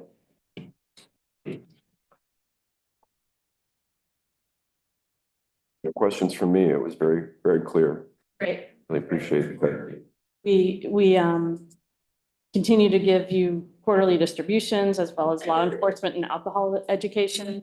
These are by statute, so they will always happen. And what I'm here to also ask you tonight to vote on is to consider letting the ABC store, ABC board retain 40% of our excess working capital so that we can continue to build a fund to create yet another location. You allowed us to do this last year and we appreciate it. We have paid almost, we have 6 payments for the new store. We have paid 4 of them, I believe, Scott. So, and we've been able to pay that out of our normal checking account. So we will be drawing down that excess working capital, our money market account. The only thing we can use the restricted money for is to create a new location. So that balance will pull down about 70% when we reimburse our checking account for the bills that we've already paid for store number 2. So we would like to rebuild that. And I feel like any money you allow us to keep, we'll come back to you. If not doubled, it will be more than you allowed us to keep in the first place. We all know that Pittsboro has strong growth potential and we want to be able to remain agile and to respond to a location, a number 3 location that would, we'd like to be able to jump on that, especially if it's the opportunity to own another space. So any questions on that? Jamie, one question. Yes, sir. No, we are at that 40% now, correct? Okay, is this correct? The restricted capital improvement fund through fiscal 24-25? Or should that be 25-26? I'm sorry, which document are you looking at? The request for the retained portion of the excess working. Suggest. Yes, you're right. Yeah. Oh, is this? On the current fiscal year. Okay. Right. So we don't know what that pot of money is yet because we don't know until the audit's done in September. So what we're trying to do is do our homework in advance. And so whatever that pot ends up being, we would like to keep 40% and give you 60. Right. And what we tried to do last year is to get on your schedule to do it in May, June, before it's like one meeting before we have to give you the money. And so the finance department can actually plan on what money they're going to get and how to use it. But yeah, so yeah. Are we saying we're gonna have to come back to the board again? Okay. I gotta hear you. The hope is that we come to you every year and ask, but everyone knows the ask is there. Right. And the finance folks can have some planning opportunity. In the budget document that is proposed for fiscal year 25-26, a section has been added so that when you adopt the budget, you are adopting whatever split is listed in that section. So for 25-26, it is showing the same 40-60 split. Okay. And so we're doing it with the budget document. So but for 24-25, you still need to vote on that. Got it. And every year, the Pittsboro ABC board needs to request the town board whether we can do that split. We don't want to tie the hands of future boards. I did go by your new store today and, yes, it was a lot of work going on. Yeah, it was. Yeah, it was. Nobody wouldn't let me in. I couldn't get in the front door because all the liquor was stored in the front door. So we're just pending in some IT installations. We hope to be open within days. So. Good work. Thank you. Any other questions, comments, concerns? Well, thank you for your support. We need a motion or anything. I'll make a motion to authorize the Pittsboro ABC Board to retain 40% of excess working capital for the restricted capital improvements fund through fiscal year 24-25. Thank you. Second. Second, Commissioner Farrell. All those in favor, say aye. Aye. Back again. Thank you. Back again, the interlocal agreement.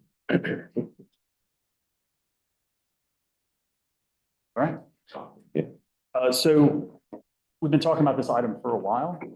Actually, I think even before my arrival to the town of Pittsboro, where the county and town would go together and take a look at the available properties in downtown and on West Street that the county owns and the town owns. So we went together. You turned the mic.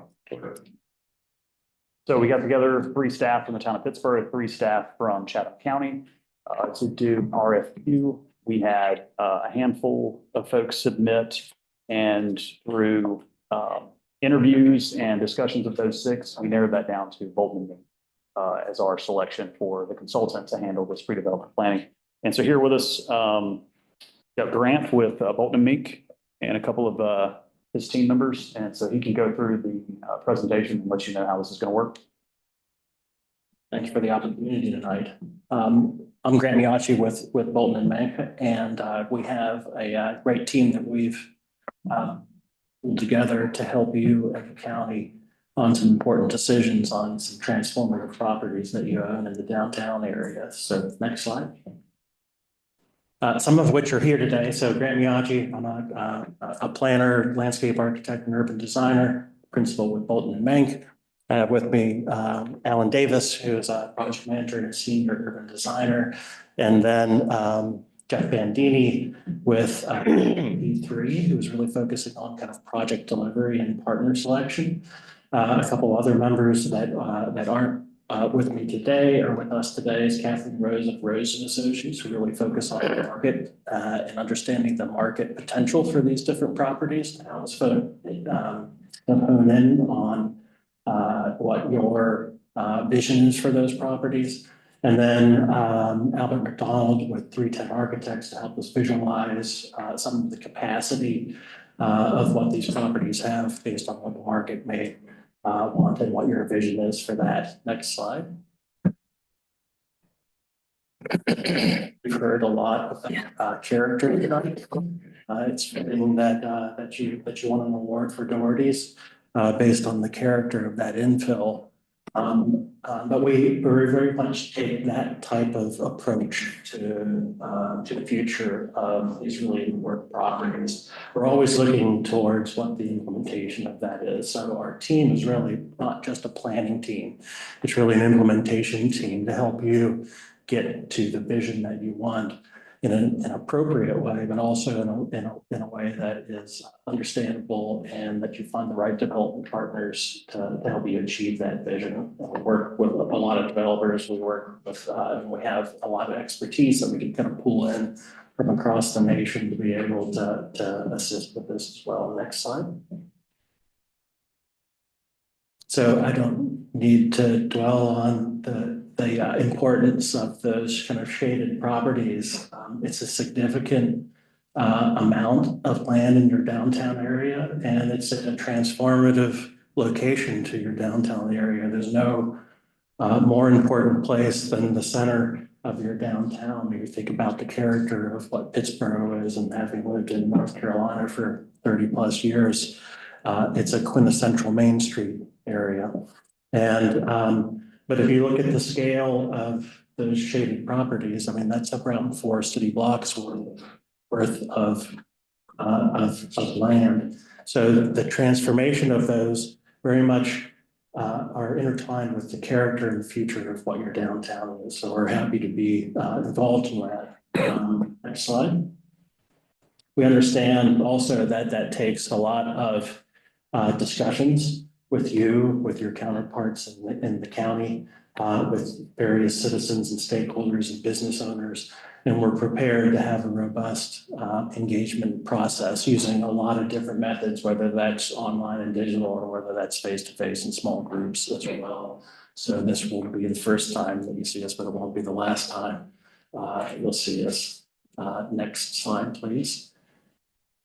It's really a 3-phase project over the course of roughly 8 months or so.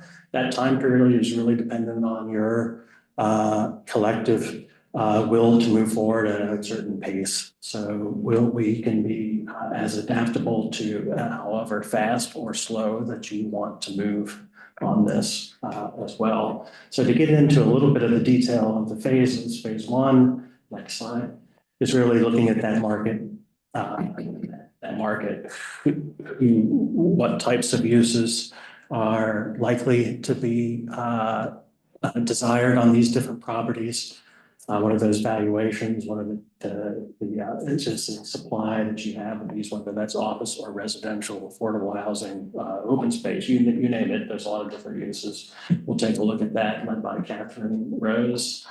Next slide.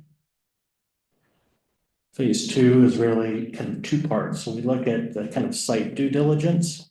So taking a look at the capacity of the properties based on the existing zoning that you have on those, whether there may be impediments to the vision that you want to achieve with the existing zoning. Maybe there's not impediments that way.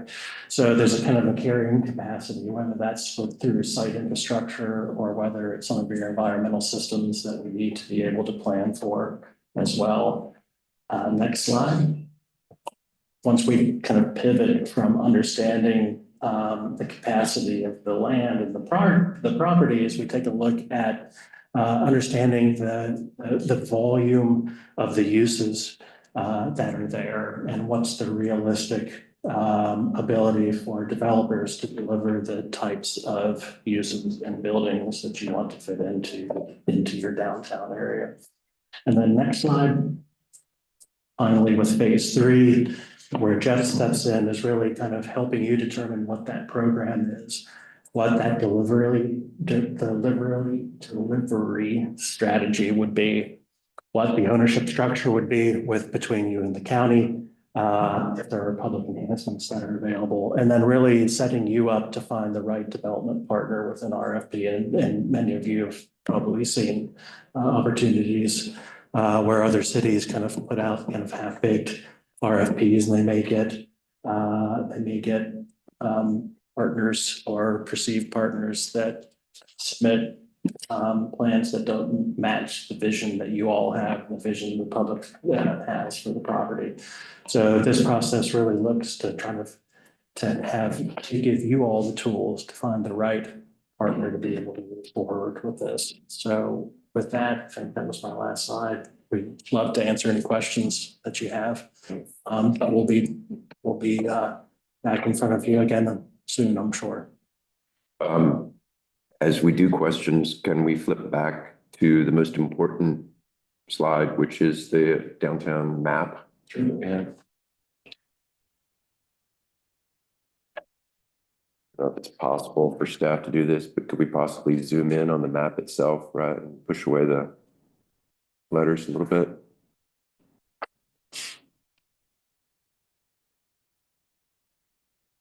Or embiggen it? Okay. Yeah, perfect. Thank you. Spot on. Yeah.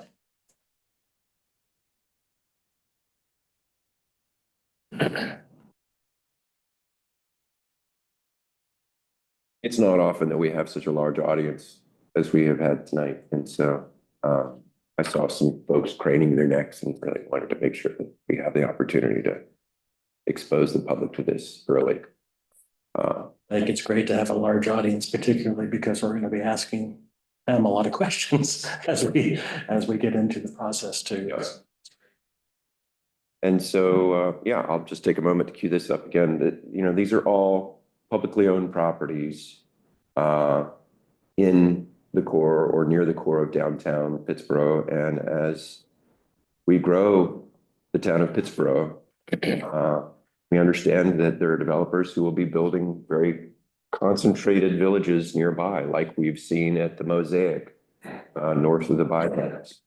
And it's really, I think pretty much everybody, I hear it often in the downtown community, that we feel it's important that we increase the vibrancy of downtown to remain competitive as these bright, shiny, brand new properties with lower rents go up all around us. What's the attractiveness? What's the remaining attractiveness to downtown? So it's really important that we're engaging this agreement with the county. I want to express gratitude because there was a time when the the deep level of collaboration and trust needed for such a project was not present between the town and the county. And I know that this takes time and effort from staff, and I want to express gratitude to start. Grant, from what you presented, my only question for you is maybe you could elaborate a little bit more on the ownership question. I had some thoughts about that. Can I actually turn it over to Jeff Bandini to answer that question? Jeff Bandini. Not sure I can answer it, but. Okay, yeah. Before we start talking. Well, I mean, just the little bit that I know about like public sector finance and development of projects like this, public-private partnerships. I wondered, is it even worth considering a scenario of, I'm assuming the scenarios we're considering right now are continued perpetual public ownership with some kind of lease arrangement to a developer, but is it also in consideration, are there pros and cons? Would this project detail those pros and cons, costs and benefits for an actual transfer of ownership of these lands? Because this is such a sort of geographically dispersed assemblage, we don't have any preconceived notions of how this is going to work. It really is up to the county and a town how they want to, when we talk about programming the properties, what are the community goals for these properties from a, as you said, from an urban realm perspective, from a financial perspective, from an economic development perspective, from a parks and recreations perspective. So as we work through this process, what most likely will happen is we'll have different ownership strategies and governing strategies for the parcels as we go. I can tell you there's lots of different ways to do it, but it really depends on what you're trying to accomplish, what you're trying to achieve, and it's really maximizing. When I say value, not just the financial value, but the programmatic value to the town and the county. So that's it doesn't take long to get there, but we do have to probe and ask a lot of questions. And then as we get there, there'll be situations where you might think a ground lease might be better. You might want to retain some of the property for public use and development going forward. I'm actually working on public-private projects being developed by public sector, and then bringing private sector later into the process to maybe manage and own something. So there's lots of different ways we can skin this cat. What's so important, as Grant kind of said earlier, is the town and the county are taking a step, kind of taking a breath, and figuring out what they want to do with this property before we put the RFQs out. And when we put our RFQs out, there will be probably several RFQs, and they will be very focused on what you're targeted with, what you're trying to do with that specific property to make sure we get the right match for not only what you want to develop in that property, but also what you want your long-term investment, or what type of long-term investment you want to retain in that property from a management perspective. So it's a process to do it right. Okay, and I can think of some reasons why town or the county or both might want to own perpetually one of the projects, like affordable housing. If we really want to have a significant fraction of any of these properties be affordable and control that into the future, we would need to retain ownership. But are there other examples that you might offer from your experience? Well, I will tell you, having worked with public entities for a long time, I was at NC State for 4 years, we managed Centennial campus. We didn't give away any property. You didn't? We didn't sell any property. All the property at Centennial campus, for example, is all ground leases. And, representing on the public side, I said, look, you've got valuable property in downtown, which, for the next 30 years, maybe its highest best use is a retail or multifamily, but that property, once it's gone, it's gone.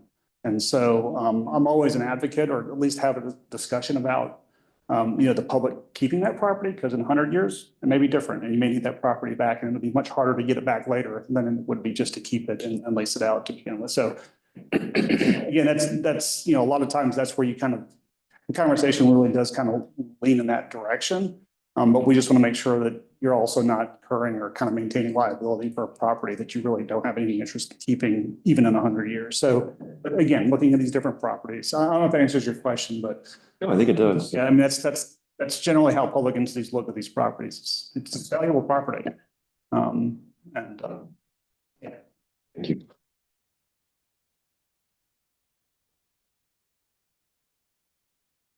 Thank you. Just have a question. Sure. Mr. Franklin. Yes, ma'am. Okay, this interlocal agreement, what's the cost share for the county as opposed and the town? Split down the middle, 50. Down the middle, 50, because I didn't see it in here, I might have missed it. Oh, okay. Yeah, it's 50/50. Well, 75,000, 75,000. Okay, just 50/50. 50%. Okay. And the important thing to note there is that we're going to pay it all and be reimbursed from the county. Right, but I just, And we are running lead on the program, okay, which I like that because then we can help shape kind of what happens and also gives our staff some experience of doing something like this. And I think it's an indicator of the partnership with the county and that primarily the land is owned by the county, but they're absolutely letting us lead. Lead the process. This is why I was inspired to say. That's interesting myself. That makes sense, though. It's, yeah, that's great, but can we put that in here, 50/50? Or I missed it. It's deep. Should be in there. It's farther down. I missed it. Yeah. Thank you. 75. Yeah, And I do, because you had mentioned that most of this is public, Habitat for Humanity did agree to have their corner lot in this study. Because Oh, that's right. that piece on West Street, we do want to see some affordable housing there, so it makes sense to have that entire block. So they were fine being included. Also the ABC store and the fire station, the downtown fire station. Because we would like to move the fire station out of that building at some point. So we might as well go ahead and get an idea of what that building is worth. And same thought with the ABC store. If it's worth more to do something else and move that somewhere else, then, and we'll know that from the study to some degree. We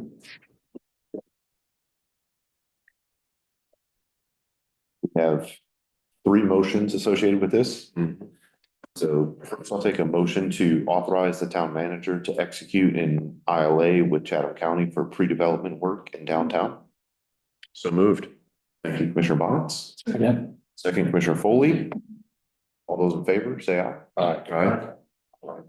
Next is a motion to adopt the Town of Pittsboro Interlocal Agreement Resolution. So moved. Commissioner Vose. Second by Second. Commissioner Farrell. All those in favor, say aye. I, Aye. And last for this part is a motion to authorize the town manager to execute a pre-development analysis contract with Bolton and Mink. So moved. Moved by Commissioner Bonitz. Second. Second, Commissioner Farrell. All those in favor, say aye. Aye. Go. And then additionally associated is the budget amendment.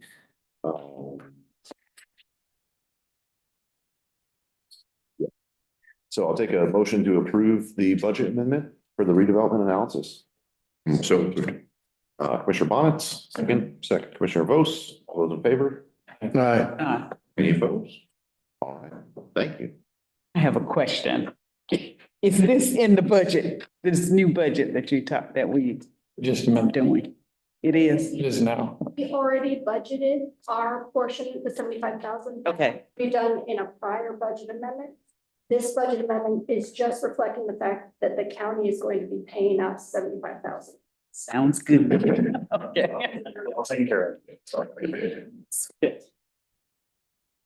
Up next, we have a presentation on the downtown work plan. Mr. Mayor, can we take 5 minutes break? Yes, absolutely. 5-minute break? Yes, please. Move for a 5-minute break. Motion for a 5-minute break.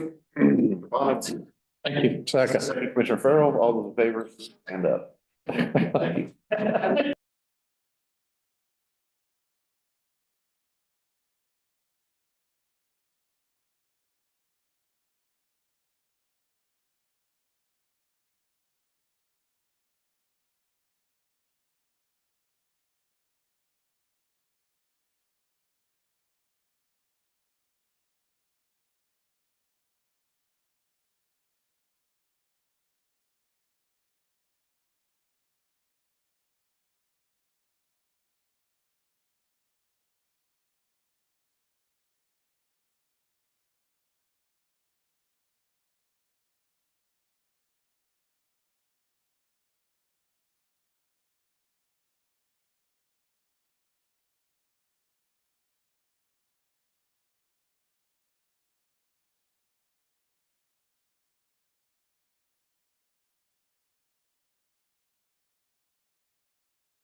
Welcome back. We'll start back with the downtown work plan.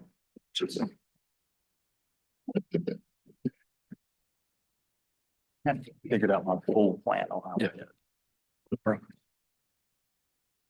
Good evening again. So I'll be presenting the proposed downtown work plan for the 2026 fiscal year. At the top of the work plan, you'll see the sheets of paper in front of you. We have the vision statement. This was created by the Downtown Advisory Board in October of 2022, and I'm going to read it. Encircled by an eclectic and innovative economy and supportive of its rich agrocentric heritage, downtown Pittsboro is a vibrant arts and cultural destination that inspires visitors and brings pride to the community. With its own unique character, downtown Pittsboro is an inclusive and welcoming place for everyone. So this vision gives us direction every year when we create the work plan. And within the vision plan on the left-hand side, you'll see that we have 3 economic development strategies that were identified by the Downtown Advisory Board. And that includes being the center of an eclectic and innovative economy, a vibrant arts and cultural destination, and an inclusive and welcoming place for everyone.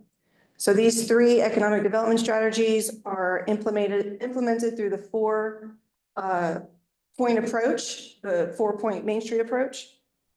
And those are the colors you see at the top. So there's organization in yellow, promotions in orange, design is green, and economic vitality is blue.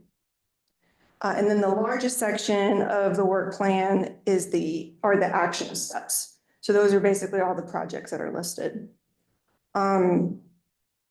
We have 3 different downtown committees, and that's based on the 4-point approach as well. We have the Economic Vitality Committee, the Design Committee, and the Promotions Committee.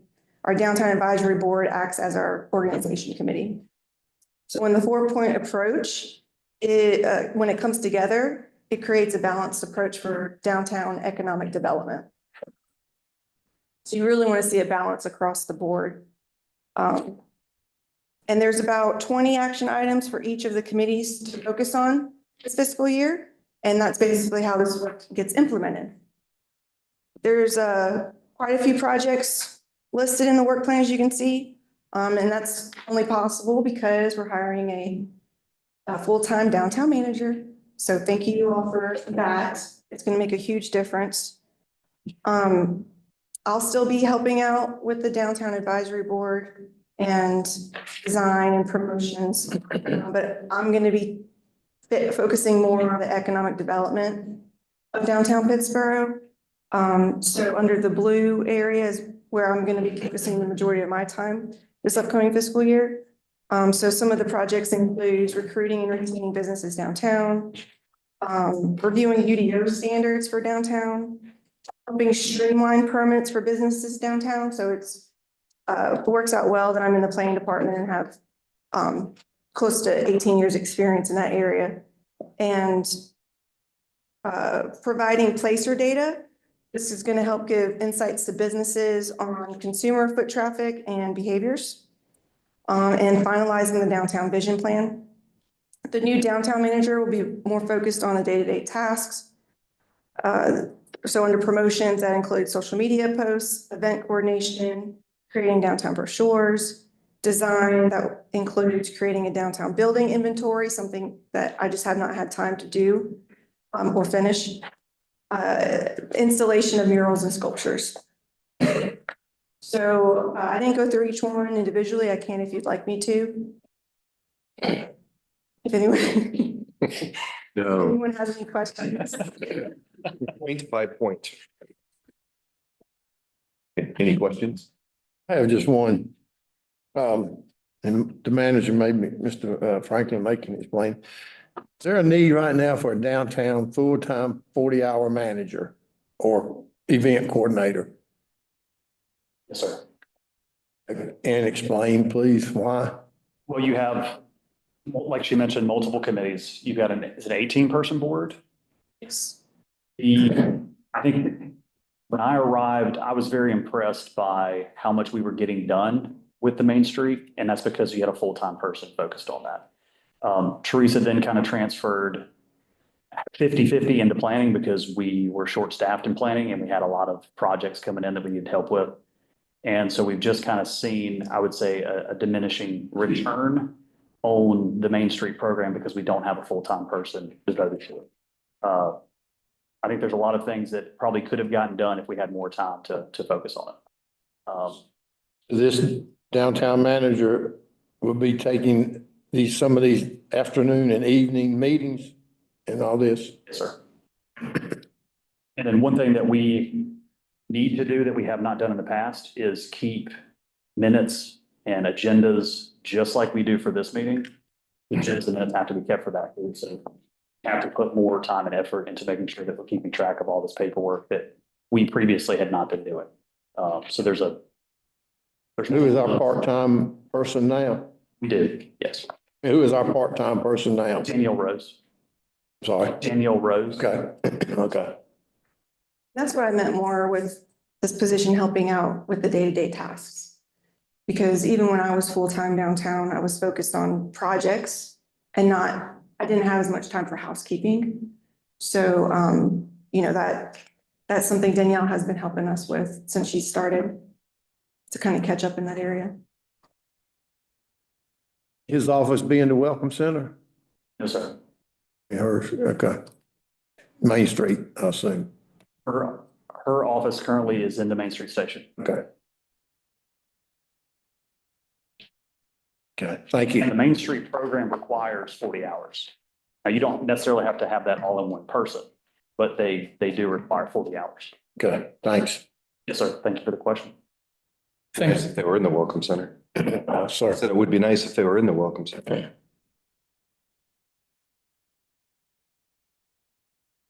Any other questions? I have a couple. We just had a presentation by Bolton Mink.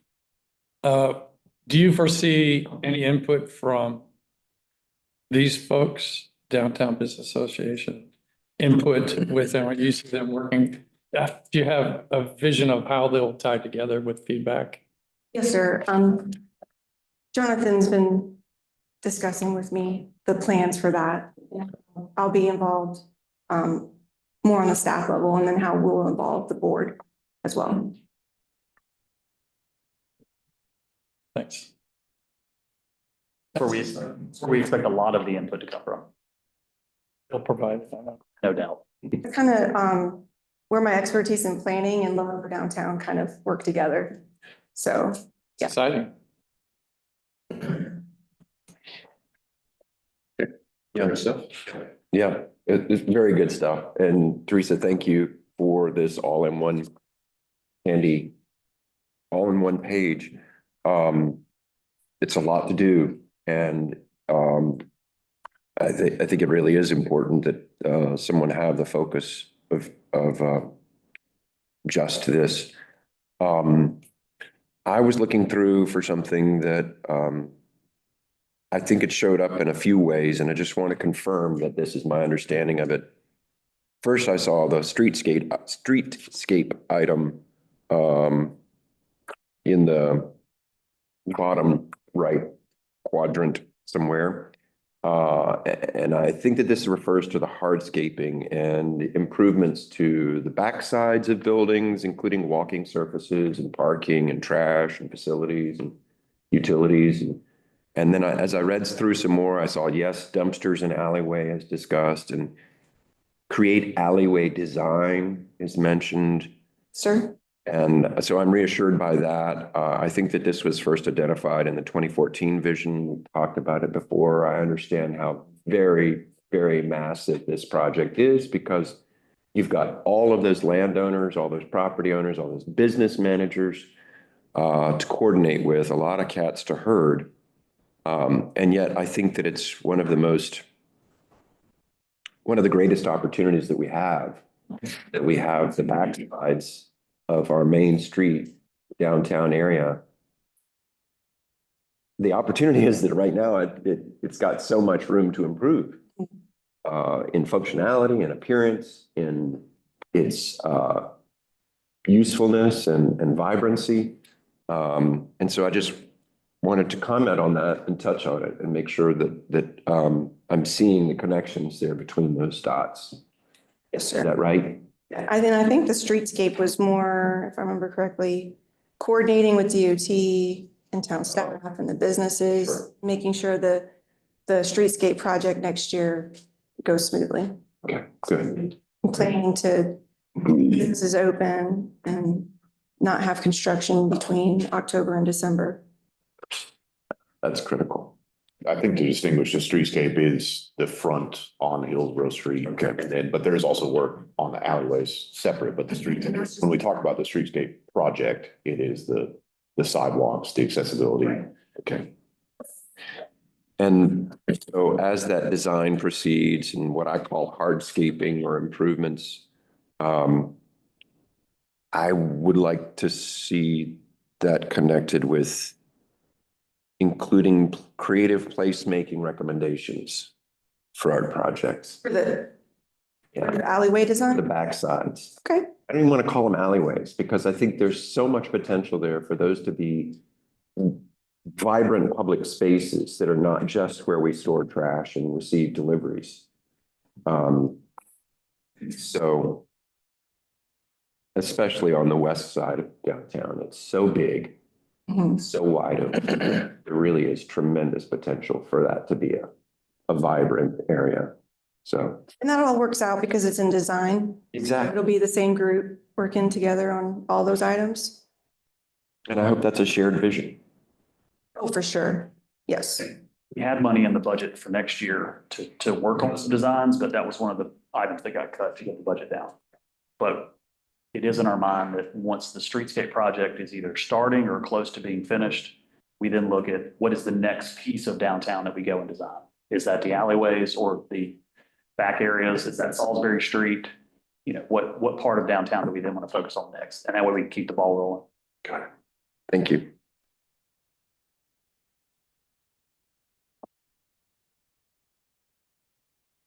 Thank you. All right, take a motion to approve the downtown Pittsboro work plan for fiscal year 25-26 as presented and recommended. So moved. Second. Thank you. Commissioner Vose, second by Commissioner Bonitz. Any further discussion? All those in favor, say aye. Aye. Thank you. Up next is a discussion on traffic calming on Oakwood Drive. Okay.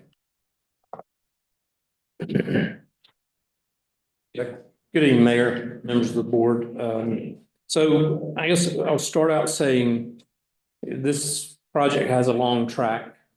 Been examining this, working with this neighborhood for a number of years. Staff takes these concerns very seriously.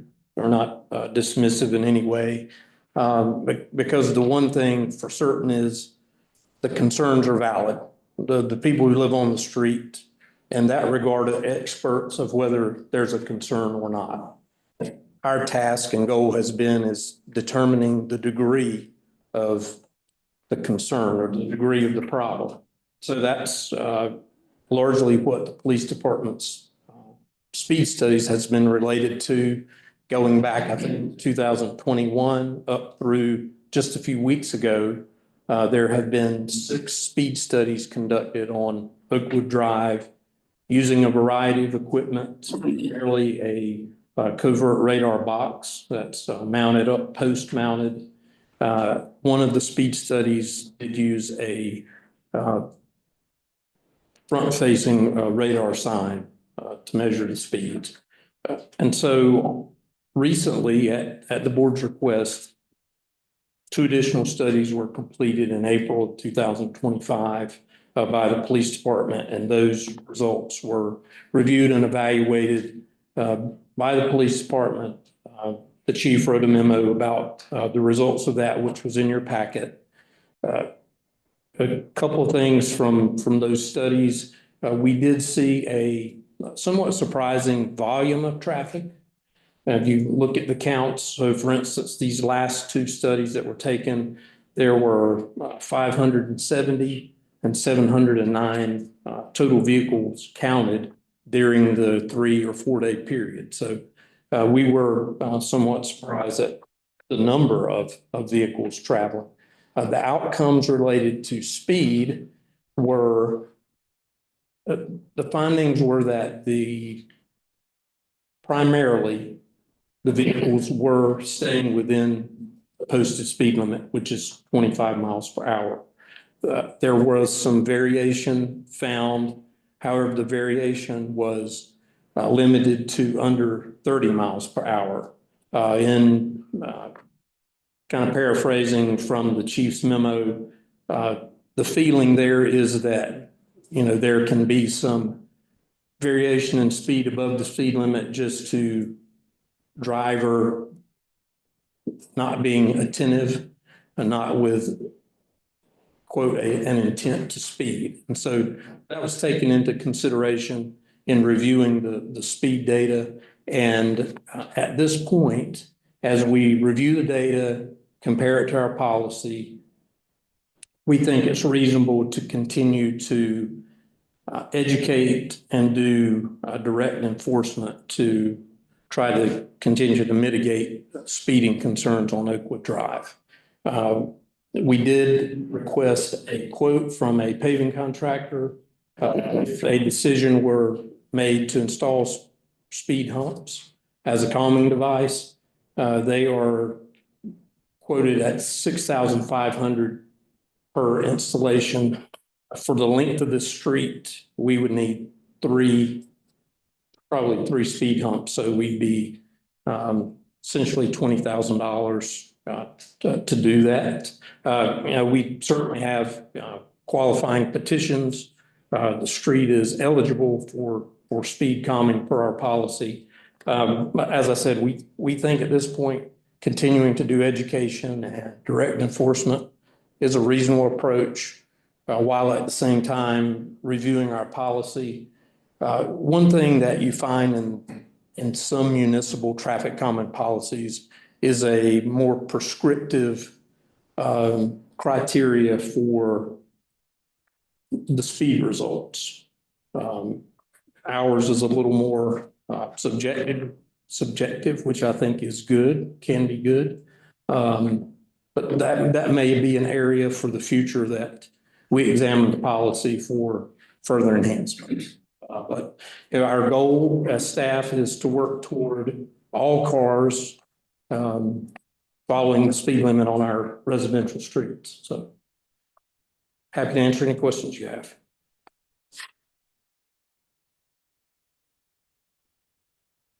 Any questions? No, Kent, thank you very much. I do recall, I think it was as long ago as 3 years ago, maybe longer, when we first started hearing the outcry from Oakwood specifically and Park also. And the neighbors were very motivated. And I remember they gathered 75% of the neighbors with signatures to pursue this. I very much appreciate the additional traffic studies, because I think now we have a really solid data set. Whereas the last time I think this matter was formally before the board, we only had 3, I think, traffic studies, maybe 2, from that neighborhood. And so the neighbors, I think, we felt dismissive of that data. Because as you say, it's their felt truth that they are experiencing traffic issues. Hypothetically, if the board were to, against staff recommendation, were to vote to go forward with this, remind us in the public how this change would be, how the charge of total $20,000 for a series of 3 speed tables or $6,500 apiece, how would that charge be assessed among the neighbors? To the best of my knowledge, our policy doesn't currently contain a cost share, prescriptive cost share amount. So that would be, my suggestion would be that would be part of, if a motion proposal were made, that it be inherent in that proposal to include a cost share. I am aware that it's somewhat a practice of 10% cost share for, there are some municipal policies that have a 10% cost share. Thank you. I will add, we also did, as part of this, for this evening, we did an inventory to make sure the speed limit signs were in good condition, legible, same with stop signs, and all that proved out to be in good shape. So.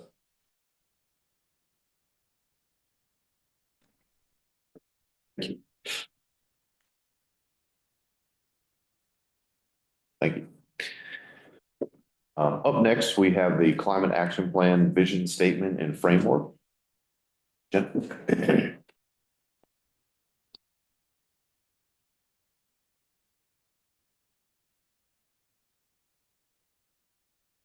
Good evening, Mayor and Commissioners. I am here to provide an update on the Climate Action Plan.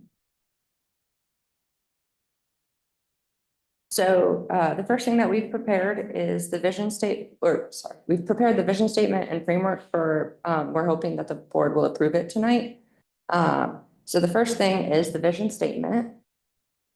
And that was drafted as a collaborative effort between staff and the commissioners. And so it reads, Pittsboro will embrace smart, sustainable growth that protects our natural resources, preserves green space, and reduce costs while enhancing community resilience by prioritizing efficient infrastructure, clean energy, and thoughtful development. We will continue to have a thriving town that is environmentally responsible, financially sound, and prepared for the future. So that takes us to our next slide, which our plan will start with an introduction that summarizes greenhouse gas emissions in North Carolina. And then it will cover the demographics and history of Pittsboro and background information for our expected growth. And it will keep an emphasis on equitable and financial responsibility, since that was something that is very important to the town. And then we'll touch on any relevant local, state, and federal policies or plans. So that's federal, state, regional, county, anything that's relevant to Pittsboro. And then on our next slide, we have our sections broken out, or themes. So they would be green space, extreme weather, energy optimization, multimodal transportation, solid waste solutions. So the way this will work is that each section will have an introduction to the topic, and then we will acknowledge the town's accomplishments or wins, anything that we have done that is successful. We're looking at the last 3 to 5 years. And then we'll identify any potential partners and acknowledge co-benefits from actions in this section. And since I know that just a word is not very helpful to elaborate, I have examples for each section that I'm going to go over. I do want to preface, this was made by Central Pines and myself. So what I read tonight might not be in the plan, that we're waiting for community feedback, and that's coming. I'll have an update as well. So for green space, this could include anything from protecting tree canopies for development, having permits for tree removal, town tree replanting programs, creating green space in developed areas. So some examples of how we've done that is the community garden at the pop-up park, and then Parks and Rec has done some rain gardens and pollinator gardens. We're also exploring the linear parks project. It could also be an implementation of a 3-30-300 rule. So that would mean 3 trees from a window. If you're at your house and you look out a window, you can see 3 trees. When you step outside, you have 30% tree canopy, and you are within 300 meters or yards, depending on who you ask, from a high quality green space. And a high quality green space means a park or a greenway connector or something along those lines. So for extreme weather, this section covers stormwater management and flood prevention. And so one way would be innovative stormwater management. An example of this is the market at Colonnade. I can share more information if people are interested afterward. But it's in Raleigh, it's a Whole Foods store location. So they utilize a number of stormwater management tools like rain barrels, cisterns, detention and infiltration chambers, and irrigation. And the essential rain is captured, stored, and infiltrated into the underlying soils. And the infiltration process removes pollutants, so that's a benefit. The system also utilizes captured water for landscape irrigation and indoor use in the toilet system, so they're recycling water, so that's great. And there was a study done to see how much rainfall was actually captured on site and what was leaving, and only 2% of rainfall left the site during the study period. So that is very high, like that stays on the site. And then innovative stormwater managements can get recognition from the state, and you can also receive state funding. So if you go onto some of the websites, there are PDFs of many, many, many examples, but this one was one that's close to home and easy enough that I'm able to understand it because it is a little beyond my area of expertise. But I've summarized them as innovative stormwater management. Other options would include towns like a preparedness plan or an emergency plan. We also have some partnerships with the county for emergency preparedness already. Again, rain gardens can help mitigate flooding and remove pollutants from the water. So that can be like a double win. And then tree protection also can help with extreme weather. And that's by offering shade, reducing heat, helping prevent soil erosion, and helping prevent flooding. So for energy optimization, we debated having this 2 sections or 1 section. So we put it as 1. And so that would look at town policies like building standards for new construction, improving building efficiency if we are renovating buildings, having a vehicle purchasing policy to explore hybrids or EVs, education for staff and education for the community. And since that's a broad topic, things that could look like are reducing energy consumption. So turning off lights, installing motion sensor lights when applicable,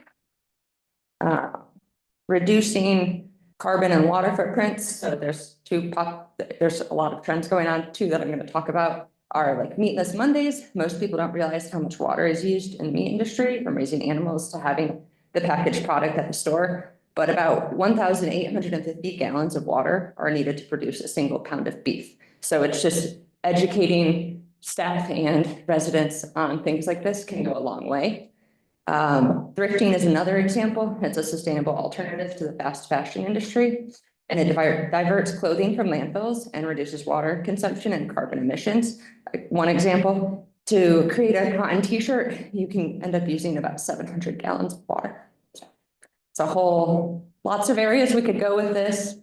For multimodal transportation, this list is going to be a lot of things you've already approved in the previous years, but it's improving sidewalk connectivity and multi-use path connectivity, improving sidewalks and crosswalks to comply with ADA standards. We have a streetscape project coming that is helping to do that.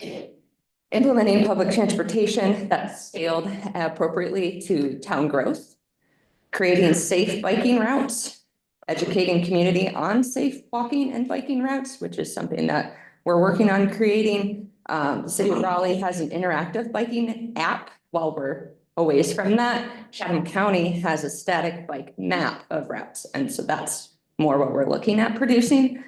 Clarifying multi-use path standards. So that would be like clarifying the width to developers and the types of materials we want to see. Updating the bike and ped plan, since we do already have a bike and ped plan. And then the last category is solid waste solutions. So that would look like partnering with other organizations to offer recycle centers for items that are hard to recycle. So the most common one people talk about is batteries, but it can include a long list of other items.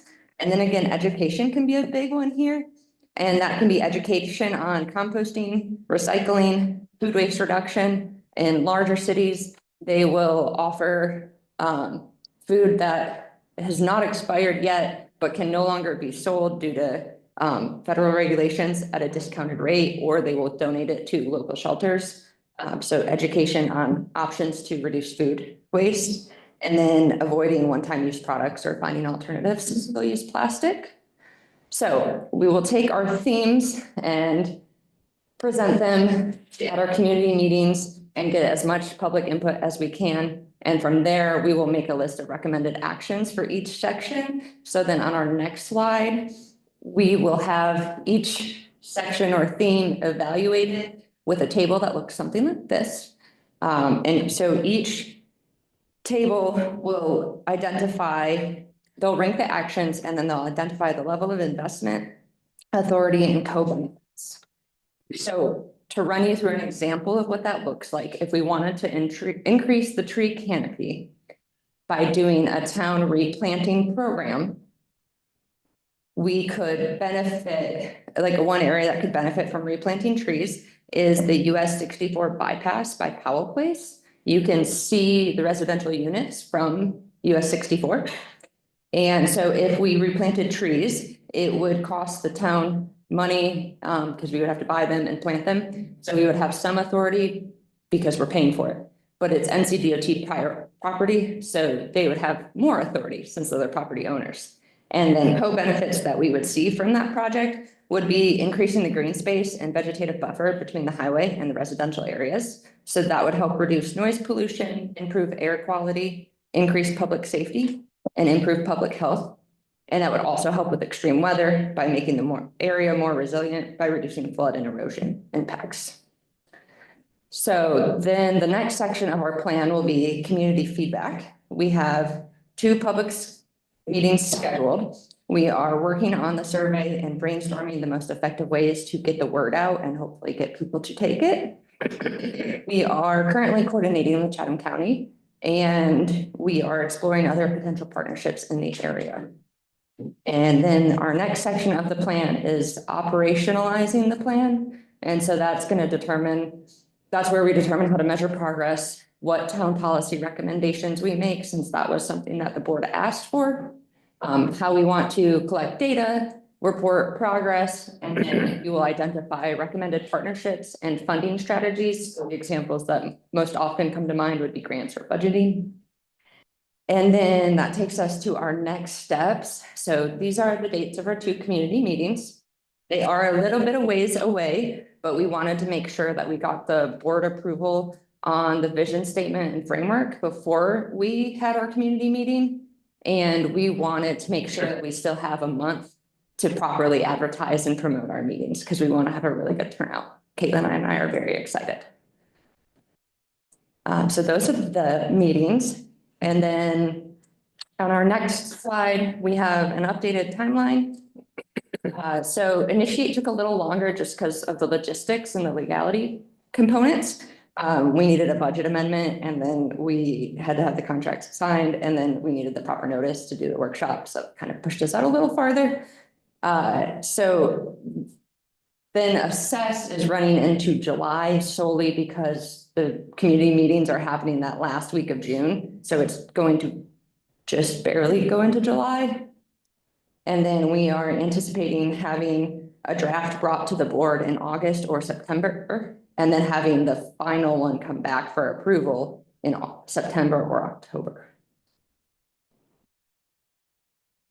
And then the last piece is that we are going to have an internal task force for this project, and the staff members that are on that are myself, Caitlin, Colby, Jonathan, Kent, and Katie.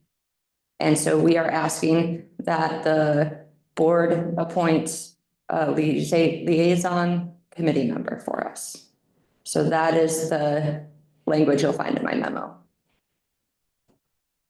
Just to clarify there, it's asking for 2 members, but the intent was because of my interest and public meetings laws that I would be one, and then a commissioner would be one as well. So.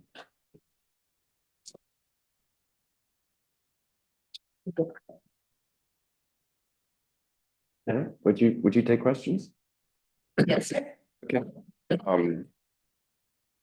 Thank you very much for the presentation, and especially the meaty details. Pun intended.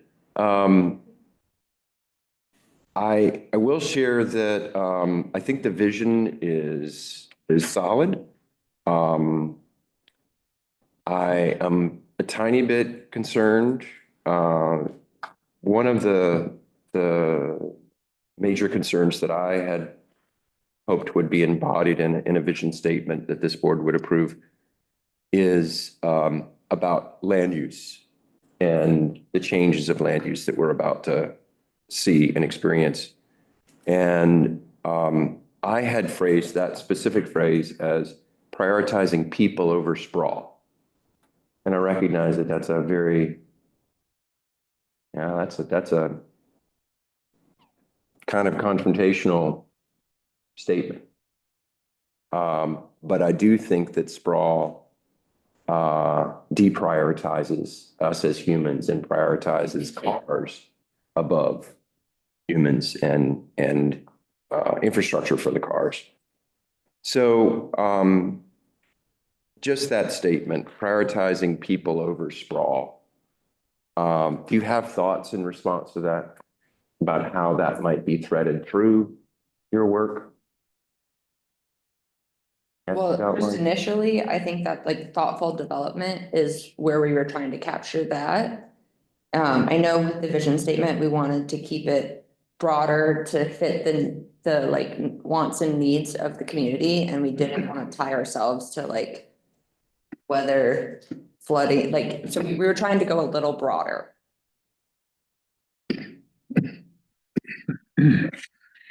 Okay.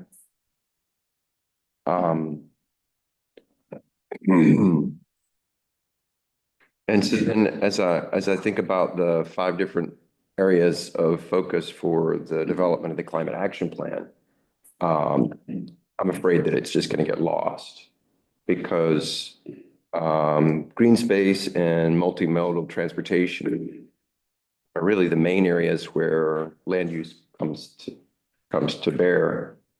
And green space and multimodal transportation are just 2 small aspects of overall land use.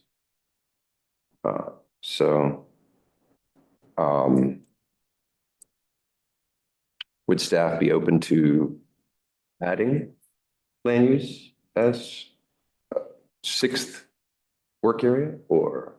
We can, it does also tie into extreme weather, so that's half of the sections. Yes, we are absolutely open to it.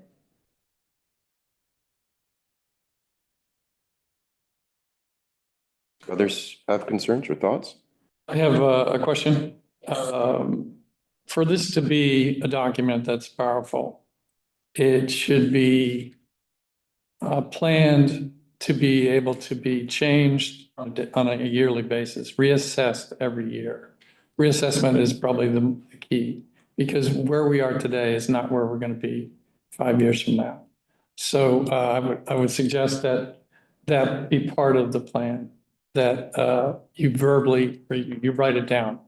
We will reassess, the staff will reassess at a specific time. Yes, sir, that is the plan in authorized state. I apologize, I did not pick that word. Operationalizing that section, we do plan on making a recommendation for when this plan should be updated or revisited. And then with the reporting progress and how we want to collect data for this and going forward, that's all stuff that we will address in that section. Yeah, because I see in the future possible warming, the global warming issues coming up with hurricanes, and how do we confront that? So it has to be a nimble document. Yes. And I think one of the aspects of the SMART goals that it talks about is the T is time bound. So it sort of necessitates us returning to those at that time.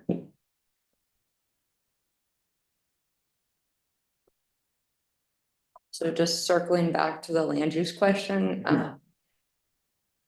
land use is really tied with planning, and there are already so many recommendations that can be made for planning in each section. So I'm not sure that dedicating a land use section where planning recommendations will come is going to be the most beneficial.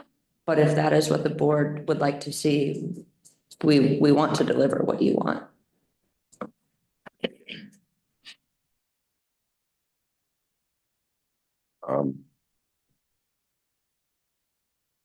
Well, it's my preference that it have pride of place and a significance right up front. I was looking back at, reflecting back as we talked. I don't want to sound like the old fuddy-duddy, but I mean, it was 99 and 2000 when I got really excited about the United Nations process, UNFCCC, and worked with a professor to draft comments for a section of the document related to land use changes in forestry. And, you know, in Washington, D.C., it's all about acronyms, right? And so we called it LULUCF. And the LULUCF section was one of, I think, 9 sections highlighting the various aspects of climate change. And so it just seems, it seems very logical to me to think about these things in that way.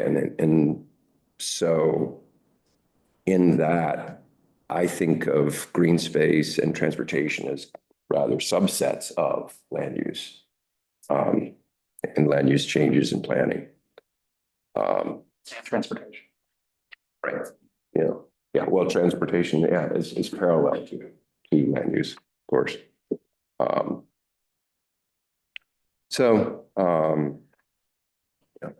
I don't know a lot about it. That's me being honest, but you do. And if it's meaningful to you, I'm happy to support it. Thank you. Lulu Cuff. Yeah. Acronyms. Yeah. Alphabet soup. Yeah. Yeah. Just land use changes in forestry. Yeah. That's what it stands for.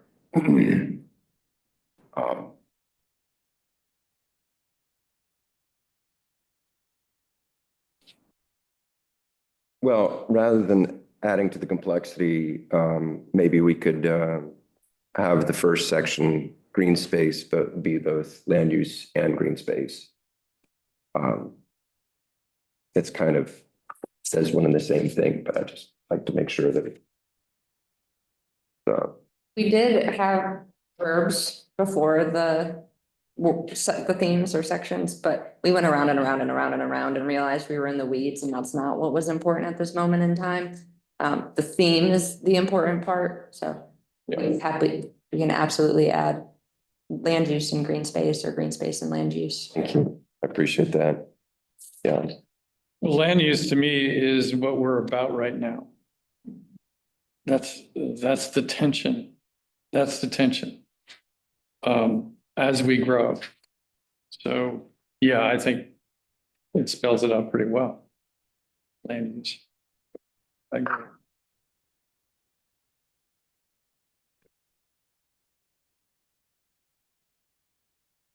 Who would like to join me on the task force? Love to. You did. I was about to say, not all at once. Any? It's just wheelhouse. It's your wheelhouse, yeah. Great. Legacy. So I'll take a motion to approve the climate action plan vision statement, the climate action plan framework with the addition of land use to the first element, and to appoint Mayor Shipp and Commissioner Bonitz to represent the Board of Commissioners as liaison committee members to the climate action plan task force. So move. Second. Second, Commissioner Bonitz. Any other discussion? All those in favor, say aye. Aye. Thank you.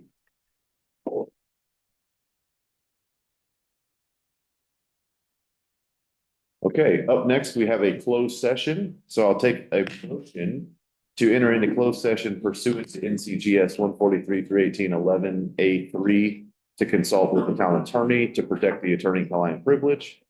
A5 to establish terms of a real estate contract, and A6 to investigate agreements by public employee.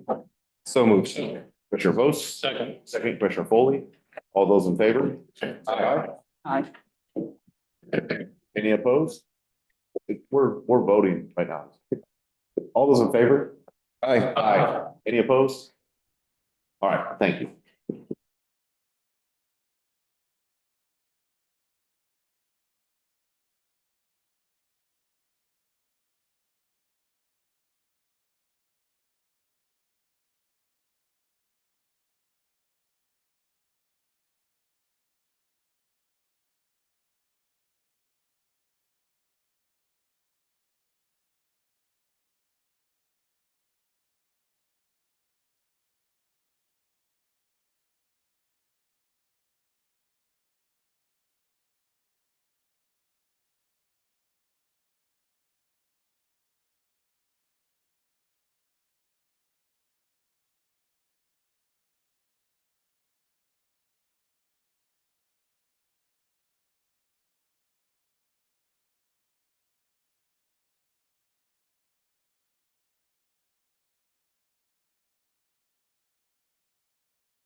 returned from closed session, and I'll take a motion to adjourn.